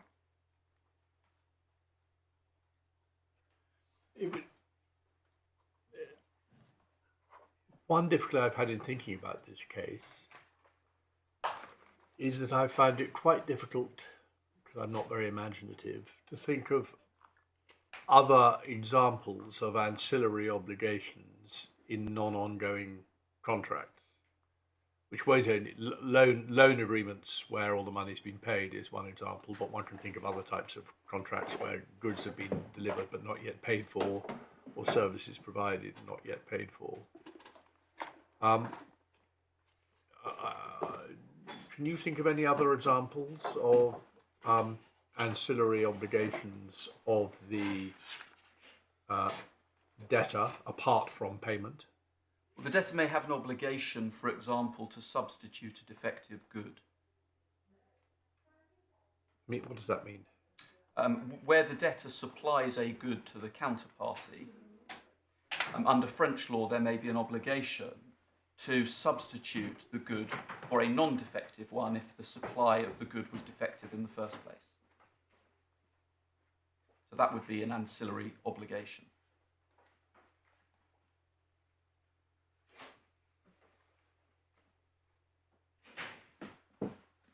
It may be, for example, in a loan contract of this type. Typically, am I confusing myself? It's mid-afternoon, but typically it will be the creditor who will be the supplier, not the debtor. Well, it depends on what the debtor's business is. And the debtor's business may be the supply of goods. Now, if the creditor has already paid, then it will be a non-ongoing contract, and if the creditor hasn't paid, it will be an ongoing contract. But my lord, I'm not sure quite how fruitful this is. There may be other obligations. For example, a borrower may have committed to its lender that it will make 5 introductions of its clients to the lender on a calendar basis or something like that. Some obligation which is built into a facility agreement or something which is thought to benefit the lender and which the borrower is content with. That would be an ancillary obligation. Yep. Okay. So, and then of course, the third point which diffuses the anomaly that my learned friends rely upon is the availability of specific performance, being something which is available only if the test is met. So the debtor is not going to be required to do something which it can't do, and the debtor's not going to be required to do something which will be to its manifest disadvantage and expense, where there isn't sufficient benefit to the creditor in the debtor being ordered to do so. And that, again, diffuses this anomaly, because it's not as straightforward as an ancillary obligation exists in a non-ongoing contract, therefore it has to be performed. Just as, for example, in an administration, the administrators will decide whether or not to cause the company to perform or not. The debtor in possession can make that decision as well. Specific performance is an available remedy, but it may or may not be granted. There's nothing outrageous in that. And importantly, as I said, the same situation applies in the context of an ongoing contract prior to it being terminated. So the difference is actually about the availability of termination in the context of an ongoing contract, rather than there being a massive disparity in treatment between ongoing and non-ongoing contracts.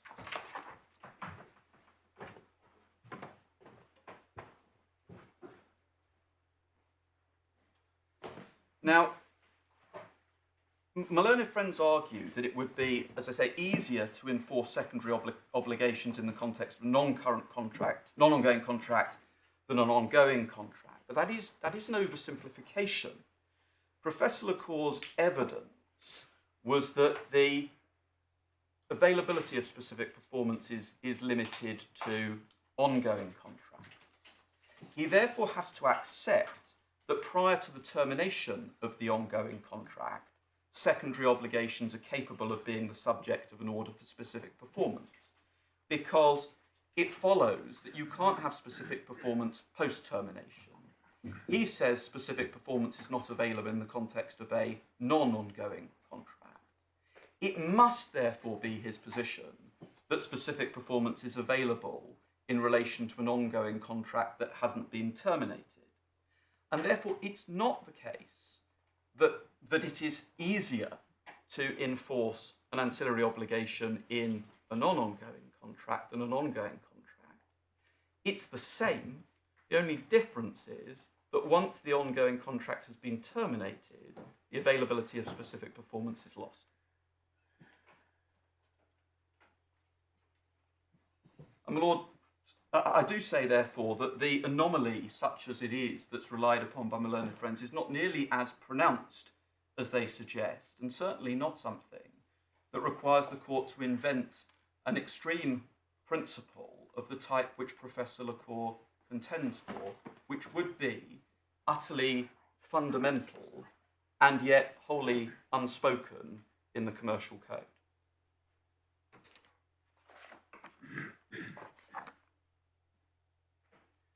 We'll only have 20 or so minutes left.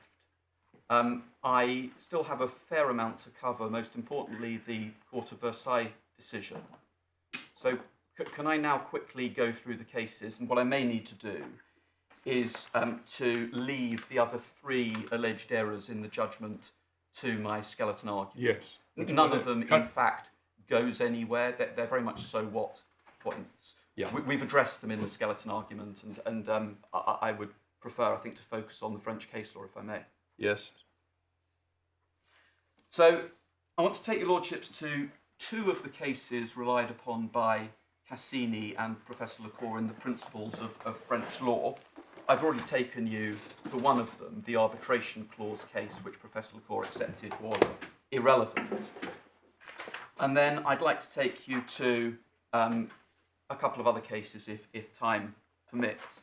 So the first case is at tab 8 of the French authorities bundle. And this is about the use of a contractual set-off right in a non-ongoing contract. Now, the starting point for this is that in Cassini's principles of French law, it said, and I quote, that in this case, the court refused to apply a contractual set-off clause in a loan agreement because the loan was not ongoing. Now, in fact, as you'll see, the precise opposite of that is the case. The facts are set out in the first paragraph of the report. Perhaps you can read those to yourselves.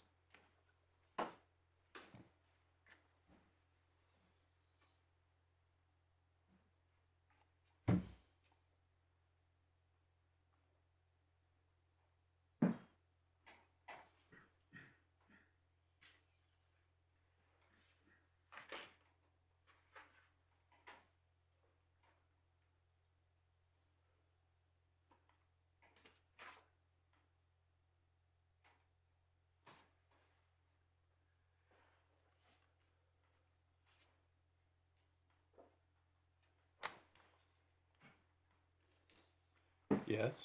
So in short, the bank had exercised a contractual right of set-off after the association had gone into receivership, appropriating to itself the credit balance of the association's account with the bank, and the receiver had failed at first instance and before the Court of Appeal to obtain payment of the amount appropriated by way of set-off. Now, the appeal was rejected. One can see that at the top of page 64, for these reasons rejects the appeal. And the reasoning is set out at the foot of paragraph 63. It's in fact the final paragraph that's the key one. And it's clear from that paragraph that the Cour de Cassation was aware that the contractual compensation clause, as it refers to it, was in a non-current contract, and yet the effectiveness of the exercise was not rejected on the basis that the contract had become unenforceable, suspended, or caduc. So post-receivership, the exercise of the contractual right of set-off was valid. If Professor Lecour was right, the contract would be caduc or unenforceable, and the set-off right could not have been exercised. So this is I appreciate your points as far as general principles are concerned, but this is a decision of 1997, and correct me if I'm wrong, but I thought the safeguarding procedure only came in about 2005. But the general principle which is relied upon is not limited to safeguard proceedings, and a lot of the provisions that deal with safeguard are common to receiverships. And certainly the point, do remember, my lord, this is a case that was relied upon by Professor Lecour, and it's one of the three cases in Cassini's Principles of General Law. They relied upon this for the proposition that the court refused to allow a contractual right of set-off based on the fact that the loan was not ongoing. And you can see from the text for yourselves that actually that's nonsense, that the contractual right of set-off was exercised and was held to be valid. But my lord, I take my lord's point, but certainly at trial, the experts were treating the general principle, whether it exists or not, as being common to safeguard proceedings and receiverships, and weren't limiting it to safeguard proceedings. And that's, in a sense, the fact that it's relied upon by Professor Lecour is entirely consistent with that.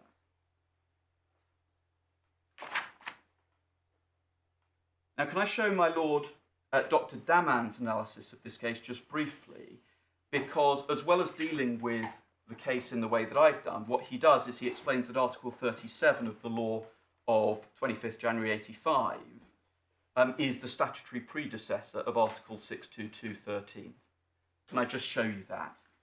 So it's Supplementary Bundle tab 5.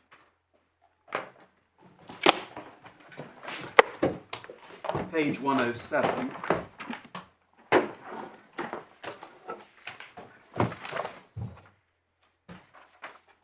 And it's paragraph 59.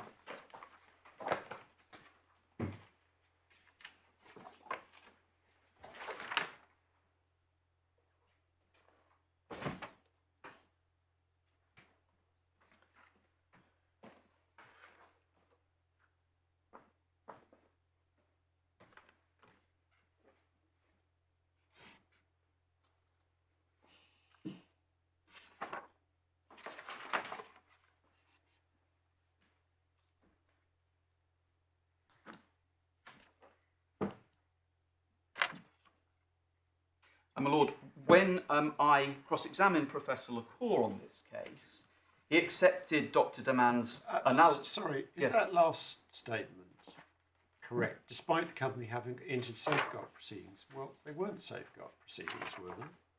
No, it was receivership. Right. My lord, but when your point is that nobody took that point, yes, and when I and not just cross-examined, through oversight, because this is a common feature of both types of proceeding that you quite, say. and when I cross-examined Professor Lecour on this, he accepted Dr. Daman's analysis and was left somewhat weakly to observe that the office holder in that case had not made his caducité argument such that the judgment didn't mean that he was wrong. That was his answer to it, that his point hadn't been argued, not that the case was irrelevant because it was a receivership case, and of course he'd relied upon it himself in the first place. And for your note, I won't take you to it now. The relevant part of the transcript is day 3, page 78, line 14, to page 81, line 20, and that supplementary bundle, tab 11, pages 309 to 310. Sorry, I didn't keep pace with you. Day 3, 78, line 14, I think, to 83. To 81, line 20. 81, line 20. Supplementary bundle, tab 11, pages 309 to 310.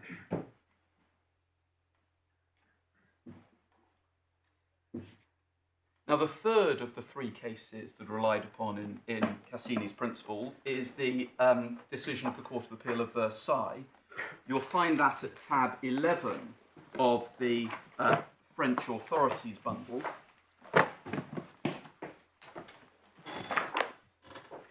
I'm afraid I do need to take you to this rather more slowly than Mr. Allison did, because otherwise one misses some very important features.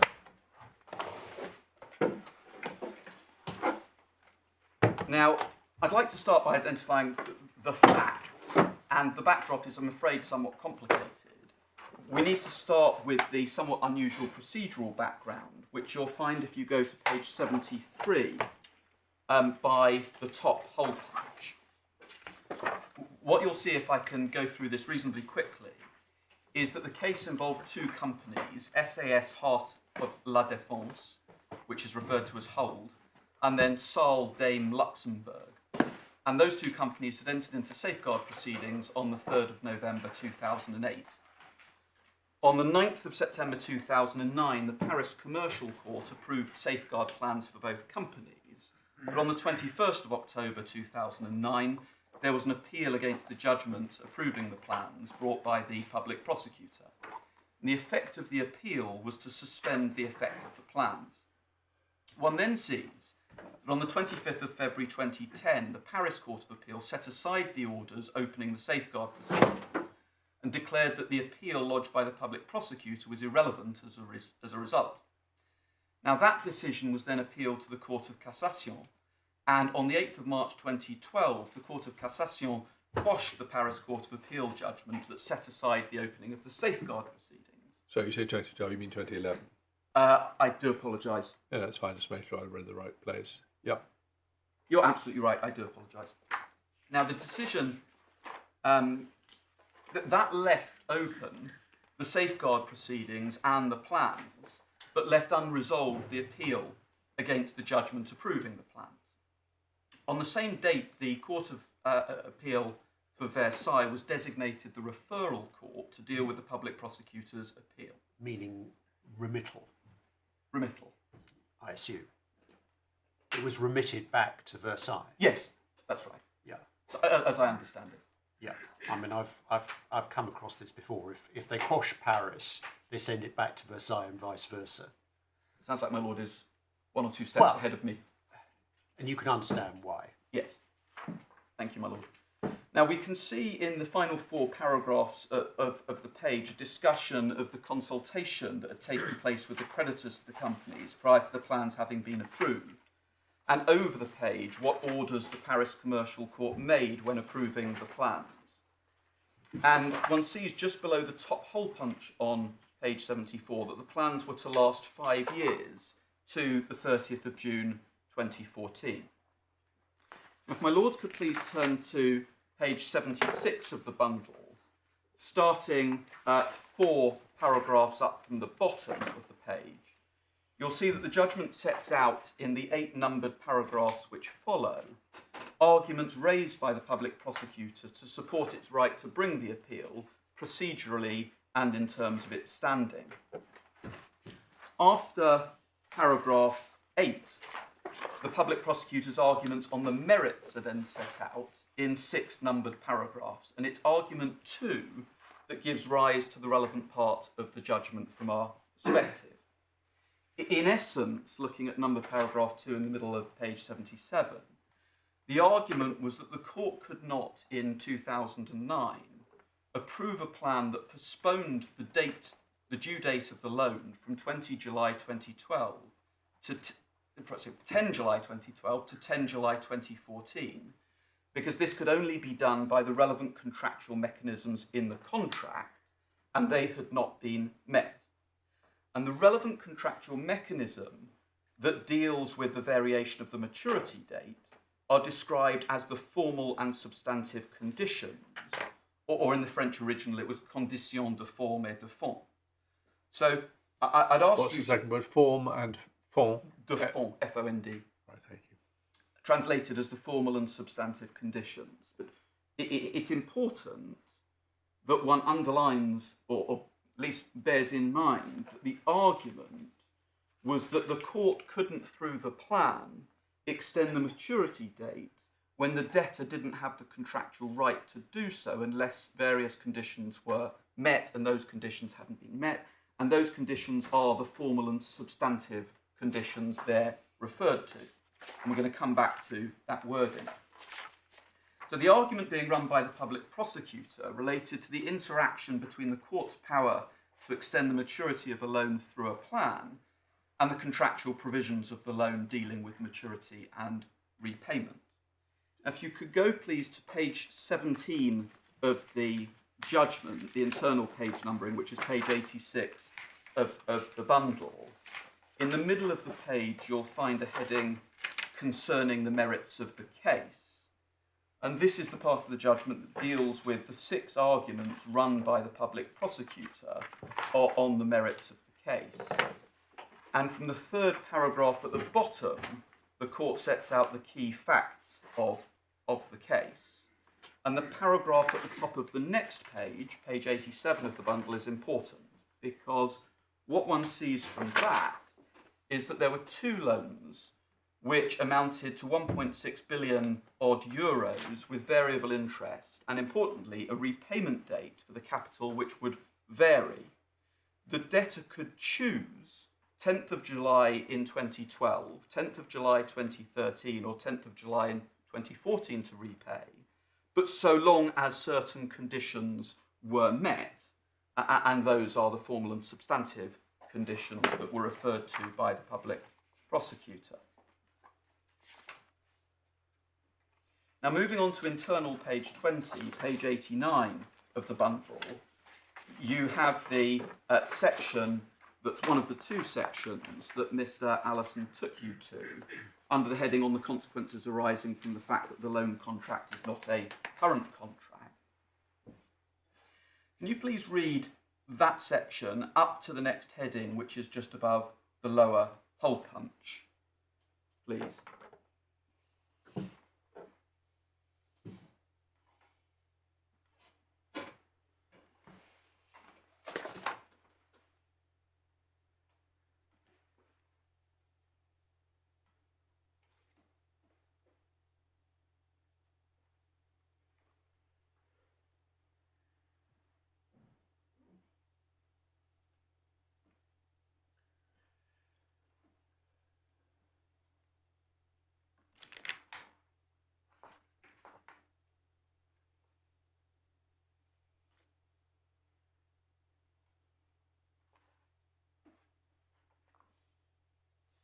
Yes. So what you get is, in the first 3 paragraphs of that section, the court saying that this isn't an ongoing contract. One then sees in the next paragraph the court explaining that the obligation of the debtor to repay the loan is subject to the insolvency proceedings. Then in the 4th paragraph, having held that the repayment obligation was subject to the insolvency proceedings, the court says, in determining the duration of the plan, the duration of the loan is not binding on the court, and the lender may have repayment terms imposed that are longer than the contractual terms. And that is, of course, what a safeguard plan can achieve. The issue raised by the appeal with which this passage is concerned was whether the terms of the loan contract limited the court's power to approve a plan which extended the maturity date to the 10th of July 2014, the 3rd of the 3 possible maturity dates in the contract, when the conditions for the debtor choosing that last date had not been met.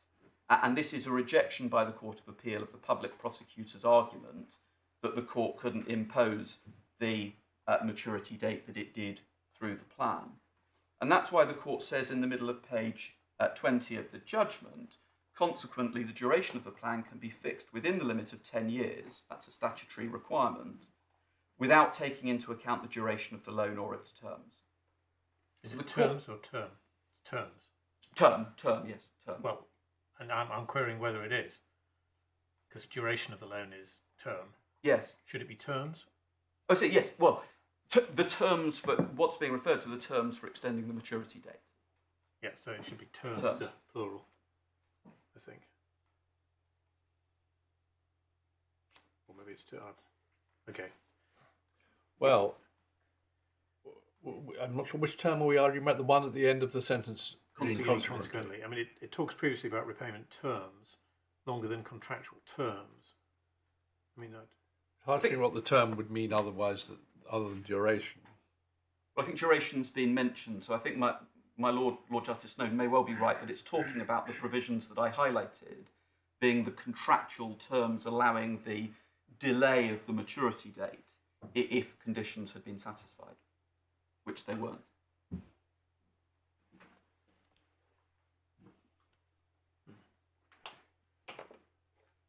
Now, it in any event, as is reinforced in the next sentence, the case that this section of the judgment is focused on the effects of the plan, not on the opening of safeguard proceedings.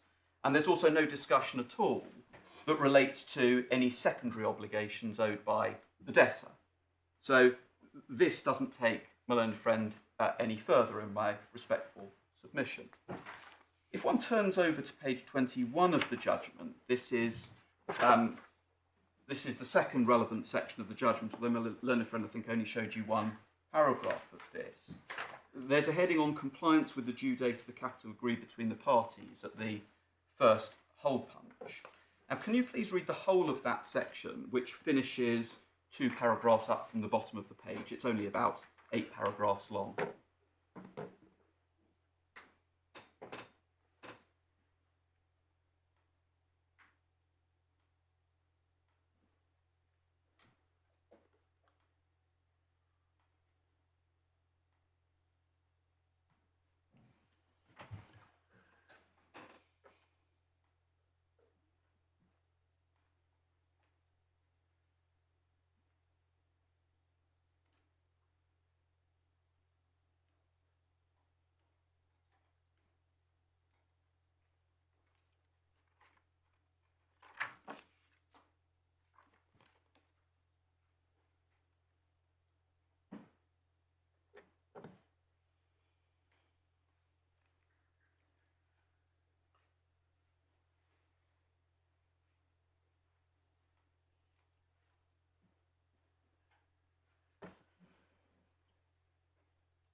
I want to start with the 6th and 7th paragraphs of this part of the judgment. It's again a section, though, that's dealing with the court's power to approve a plan which departs from the terms of the loan contract as regards the maturity of the loan. In paragraph 6, we see FCT, which was the lender, running a similar argument to that of the public prosecutor. It argued that the court couldn't approve a plan where the maturity date is after the maturity date in the contract, in circumstances where the contractual mechanisms that allow for a later maturity date were not complied with. And the court rejects that argument in the following paragraph that begins, "but as has been said."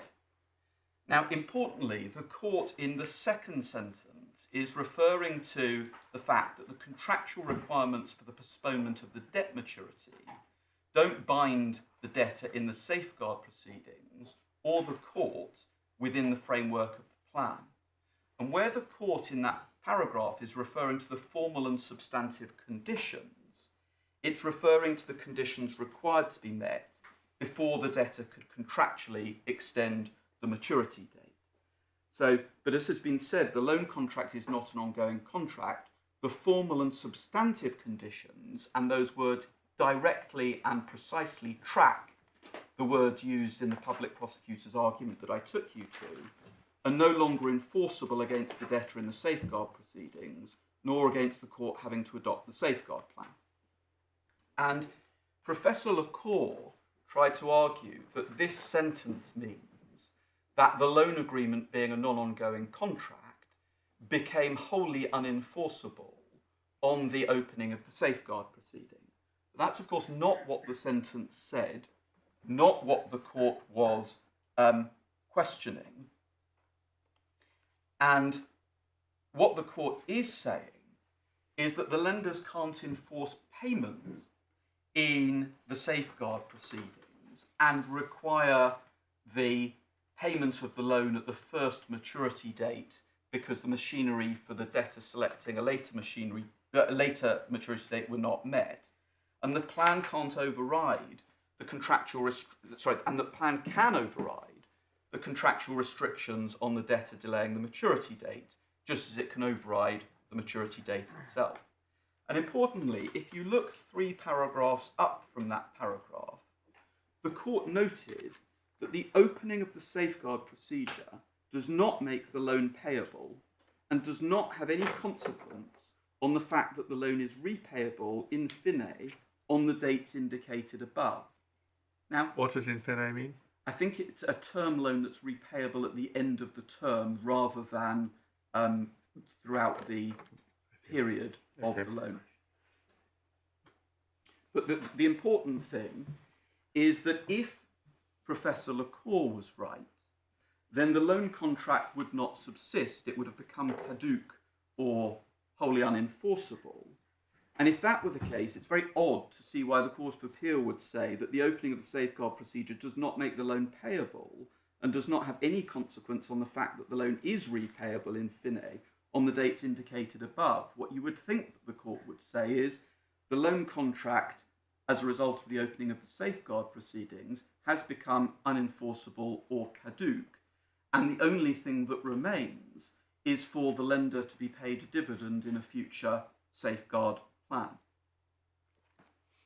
It goes on, the plan must respect the due date agreed between the parties in the sense it can't impose a repayment of capital even partial before this date.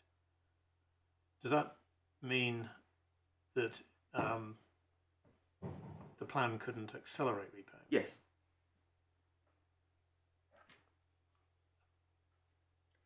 Not very likely in this sort of context, is this one? Not in my experience. No. Pretty unusual. Where do, I don't know where that restriction comes from. I think it may be one of the provisions of Article 626, but I'm afraid I don't have that to hand. But the point is that when one looks at what the formal and substantive conditions are, and when one properly understands what the Court of Appeal was looking at in terms of the arguments and the case, it is simply not possible to construe this as being authority for the general principle for which Professor Lacour contends. And in fact, if it supports either case, it supports our case, because the paragraph dealing with the opening of the safeguard procedure, as I've said, simply would not be put in the way that it was put if Professor Lacour was right.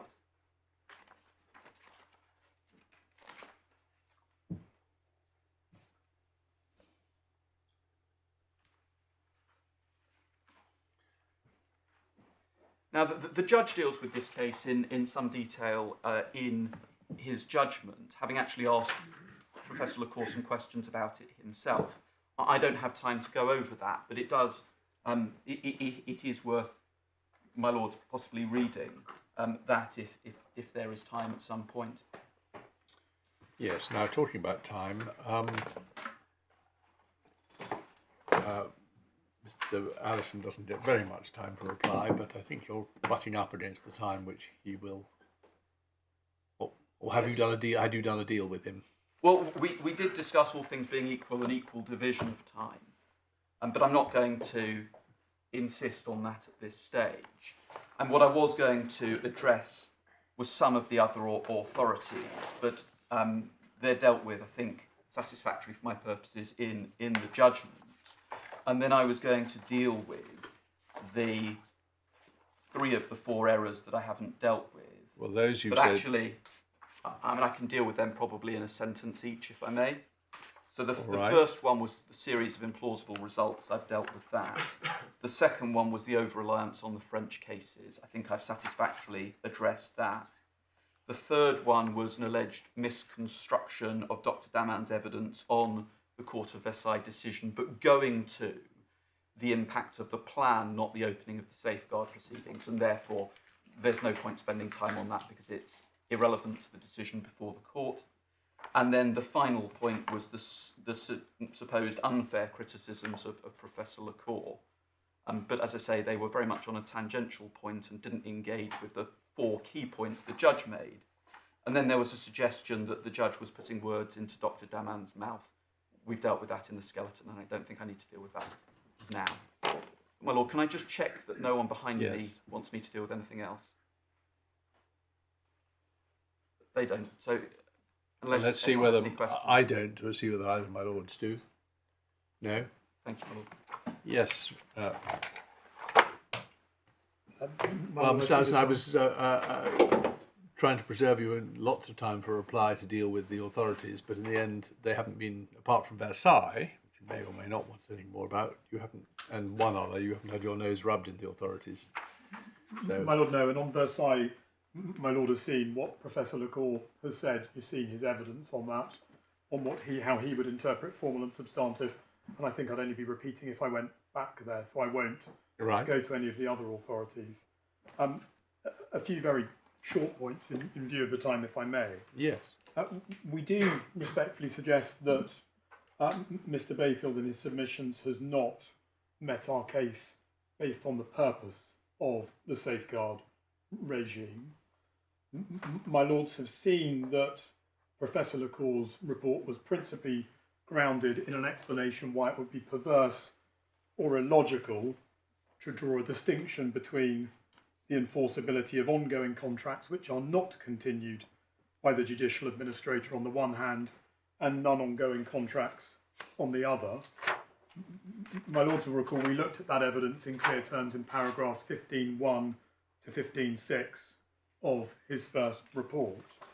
And we do respectfully suggest that this provides the answer to my Lord Justice Arnold's question this afternoon during submissions, which is which of the 2 potential alternatives is it for the fact that non-ongoing contracts are not gated expressly within the regime. And we do say that the right way to look at it is the clue is provided in the partial ability to continue ongoing contracts.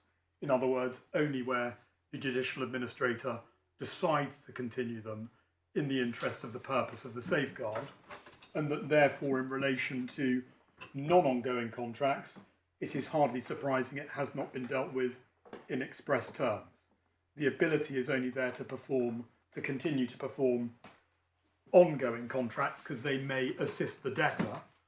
To the extent that there is a non-ongoing contract, of course, it's not needed for the debtor. It's not needed for the purpose of the Sauvegarde, and that's why it's not there.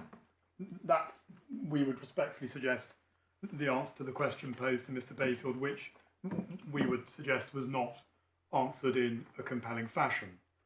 The second point is there was some criticism of Professor Lecour's... My Lord, sorry. Could it be said that there's a tension inevitably in an insolvency between keeping people, including the debtor, which is not actually insolvent but is seeking to resuscitate itself, to its contracts on the one hand, and giving it essentially a breathing space, for want of a better expression, and there has to be a balance struck. And I think Mr. Bayfield's point is it's not all one way. Just because the company is seeking a breathing space to restructure itself, it doesn't get a completely free ride over contracts, and the balance is struck by the availability of specific performance and the power of the court under Article 1221, and that's the way the balance has been struck in circumstances where, for those contracts, the company has had the full contracted for performance. Well, my Lord, maybe I'll come there now because we respectfully suggest he got that analysis wrong on specific performance. Now, he took the court to Article 1221 of the Civil Code. His argument was the court can make an order for specific performance on non-ongoing contracts based on that provision. And as we saw, specific performance can be withheld on a couple of grounds, including if execution is impossible or if there's manifest disproportion between the cost of the debtor and the interests of the creditor. Now, on his case, that enables an order for specific performance on non-ongoing contracts. We say that would not promote the purpose of the safeguard regime because there are no more benefits left in those contracts. The contractual party has performed all of its characteristic performance. Now, we do say that there's importantly an element of a failure Well, of hang on. symmetry. Sorry, but perhaps just restating my Lord's point. It's not about. It isn't an absolute, surely. Why should it be an absolute that you can only be held to your obligations where it's the price you have to pay for some benefit that you want to have? Shouldn't the boot be on the other foot? You should be held to your obligations unless there is a disbenefit. And the disbenefit is having to pay money in circumstances where you're where you haven't got it. If, to take the pure case, the obligation is non-monetary, there's no disbenefit in providing it. So the vaunted purpose of the safeguarding proceedings is not in any way contradicted by holding you to your contractual obligations. Now, my lord, the answer of Professor LaCour to that in the context of specific performance, which we say was right, is that specific performance will only apply to ongoing contracts because the theoretical potential benefit remains. Mr. Bayfield's response to that during submissions was to say that specific performance can be obtained on ongoing contracts, even where the judicial administrator has decided not to use them pre-termination of that ongoing contract. Now, we say that doesn't actually reflect the law. Could I just show, my lords, what the law says on that at tab 3 of the French Authorities Bundle? Mr. Bayfield suggested there was no anomaly because ongoing contracts would be terminated, and where they're terminated, of course, there can be no question of specific performance. We said would be terminated, could be terminated. Yes, and he said there'd be no, and in those circumstances, he'd say you're not talking about specific performance, but he said pre-termination, one could have specific performance of ongoing contracts, and he therefore said there was no anomaly as a matter of analysis between a non-ongoing contract and an ongoing contract. Now, the point that we make to the court is based on Article 62213 Roman 5. And the point, this clause deals with when claims will only ever rank as a liability. And the point is it doesn't simply apply when the administrator has taken the decision they don't want it and the ongoing contract is actually terminated. It also applies where the judicial administrator does not make use of the right to continue a contract. So it's that or terminates. So in other words, what we say is that unless and until the judicial administrator has actively taken the decision to adopt and use the contract for the benefit of the safeguard, specific performance will not be available, and that is consistent with Professor LaCour's case. Him saying Sorry, that I'm being slow. How do I get that out of 5? my lord, Roman 5, the word receiver should be judicial Yeah, administrator. I've got that bit, yeah. So if the judicial administrator does not make use of the right to continue a contract, now this of course this provision is dealing with the ability of a judicial administrator to elect to continue an ongoing contract where the counterparty has not finished its characteristic performance. And what it says is that where either one, the judicial administrator does not make use of the right to continue the contract, or 2, where it is terminated under Roman 3, or 4, where it's terminated under Roman 4. Sorry, you say 3, it actually says or terminates it under 2. My lord, I'm so sorry, I misspoke. Under 2, I'm so sorry, and then or under 4. The key point being that in each of those scenarios, after the comma, the failure to perform is a claim for damages, the amount of which must be declared as a liability. Well, it doesn't may give rise to damages.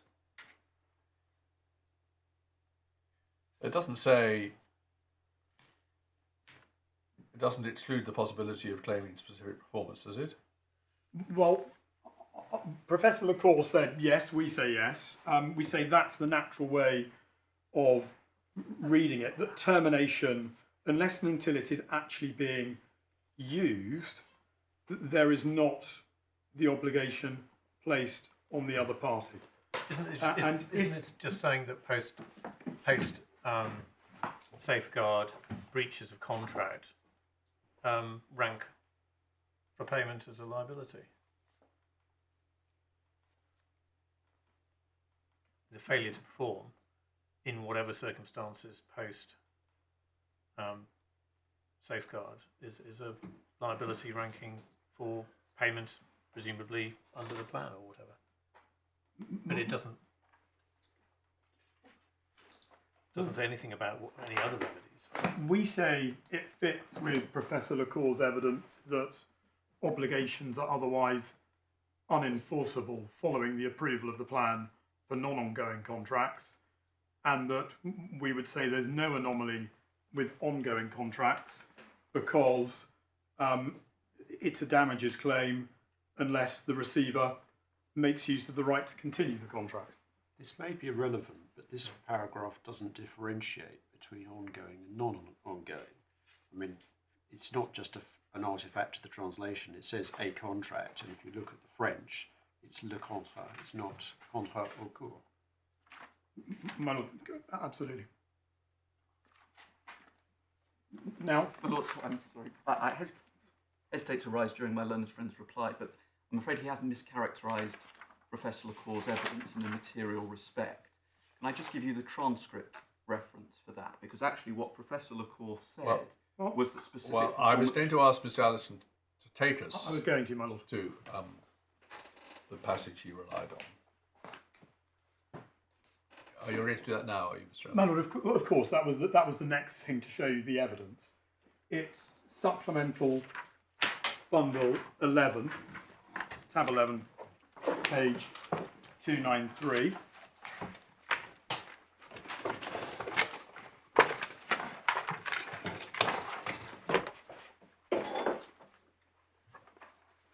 Page 14 of the internal transcript. And it's between lines 10 and 25.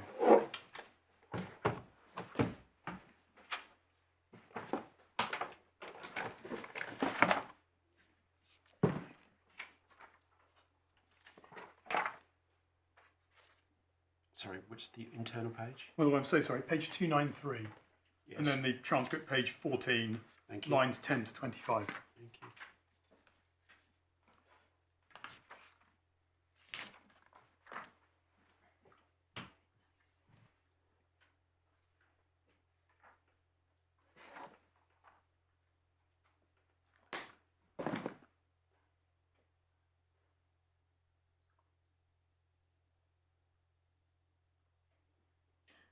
Mr. Bayfield, is a yes or no? Is that the passage you were going to take us to?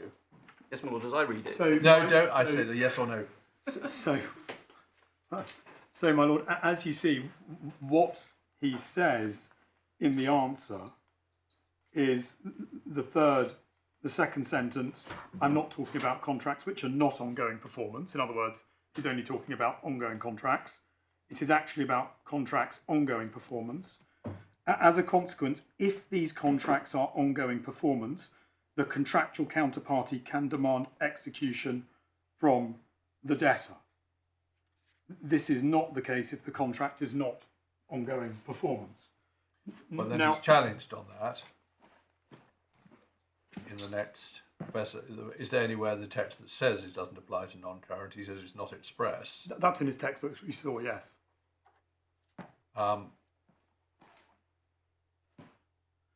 But the point, my Lord, I was going to make is he clarifies clearly between non-ongoing and ongoing contracts, and he talks about the ability to demand ongoing performance, and the contractual party can demand execution from the debtor. Now we know from the article that we looked at a moment ago that it's the judicial administrator who has the right to demand performance of the continuing contract under 622.13.2. So what we say is it makes sense, in accordance with the purpose, that where a non-ongoing contract is being dealt with, or where an ongoing contract is being dealt with before it's adopted by the judicial administrator, one would not be in a scenario of specific performance, but it's only when the use is made. It makes sense. I don't understand why it makes sense.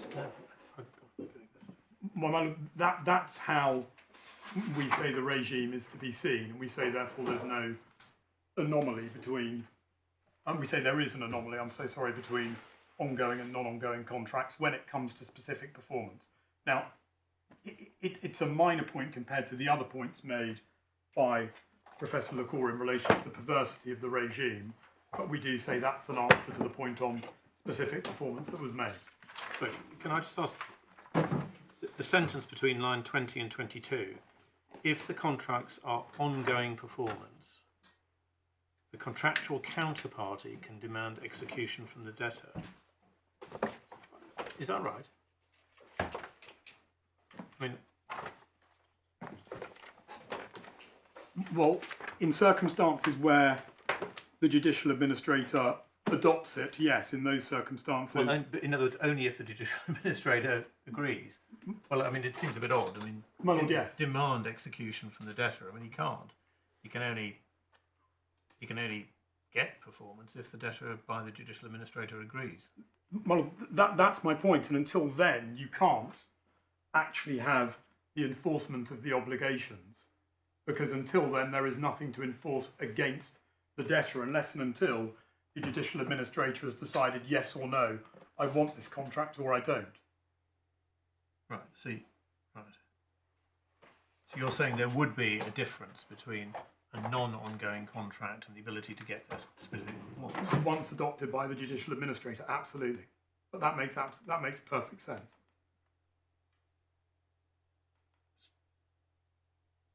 Sorry, a non-ongoing. Oh my lord, I'm so sorry. There'd be a difference between a non-ongoing contract and an ongoing contract once adopted. Absolutely. And the difference is simply that you can.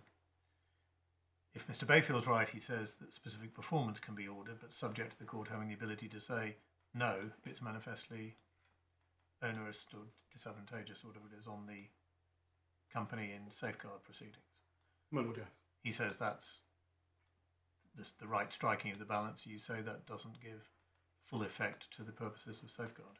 Or the regime in 622.13 that we say presupposes that you don't actually have the performance until the judicial administrator has put his or her hand up and say, I want this contract. Yeah, but I'm talking about non-ongoing contracts. My lord, I absolutely agree with that. The point I was making that what about the situation where the judicial administrator does not take an ongoing contract? Otherwise, we say there would be a difference between that contract and a non-ongoing contract, which would be wrong.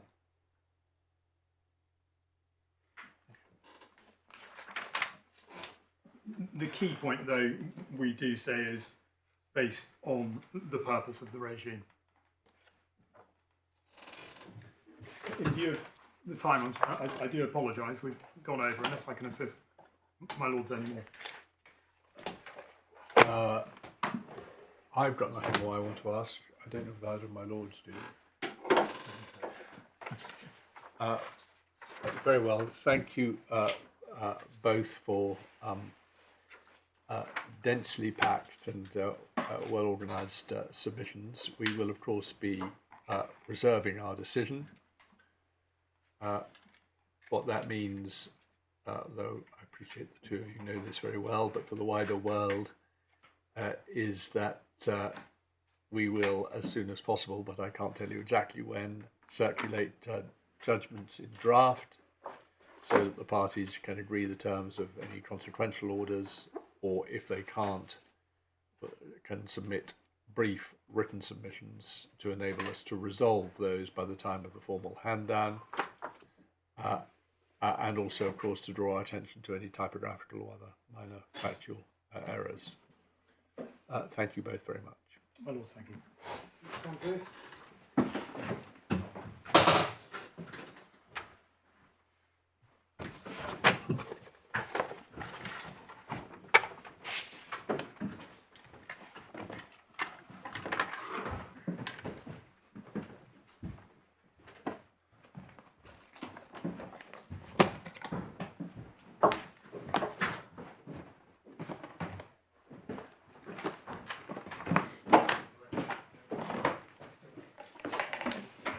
Right then, ladies and gentlemen,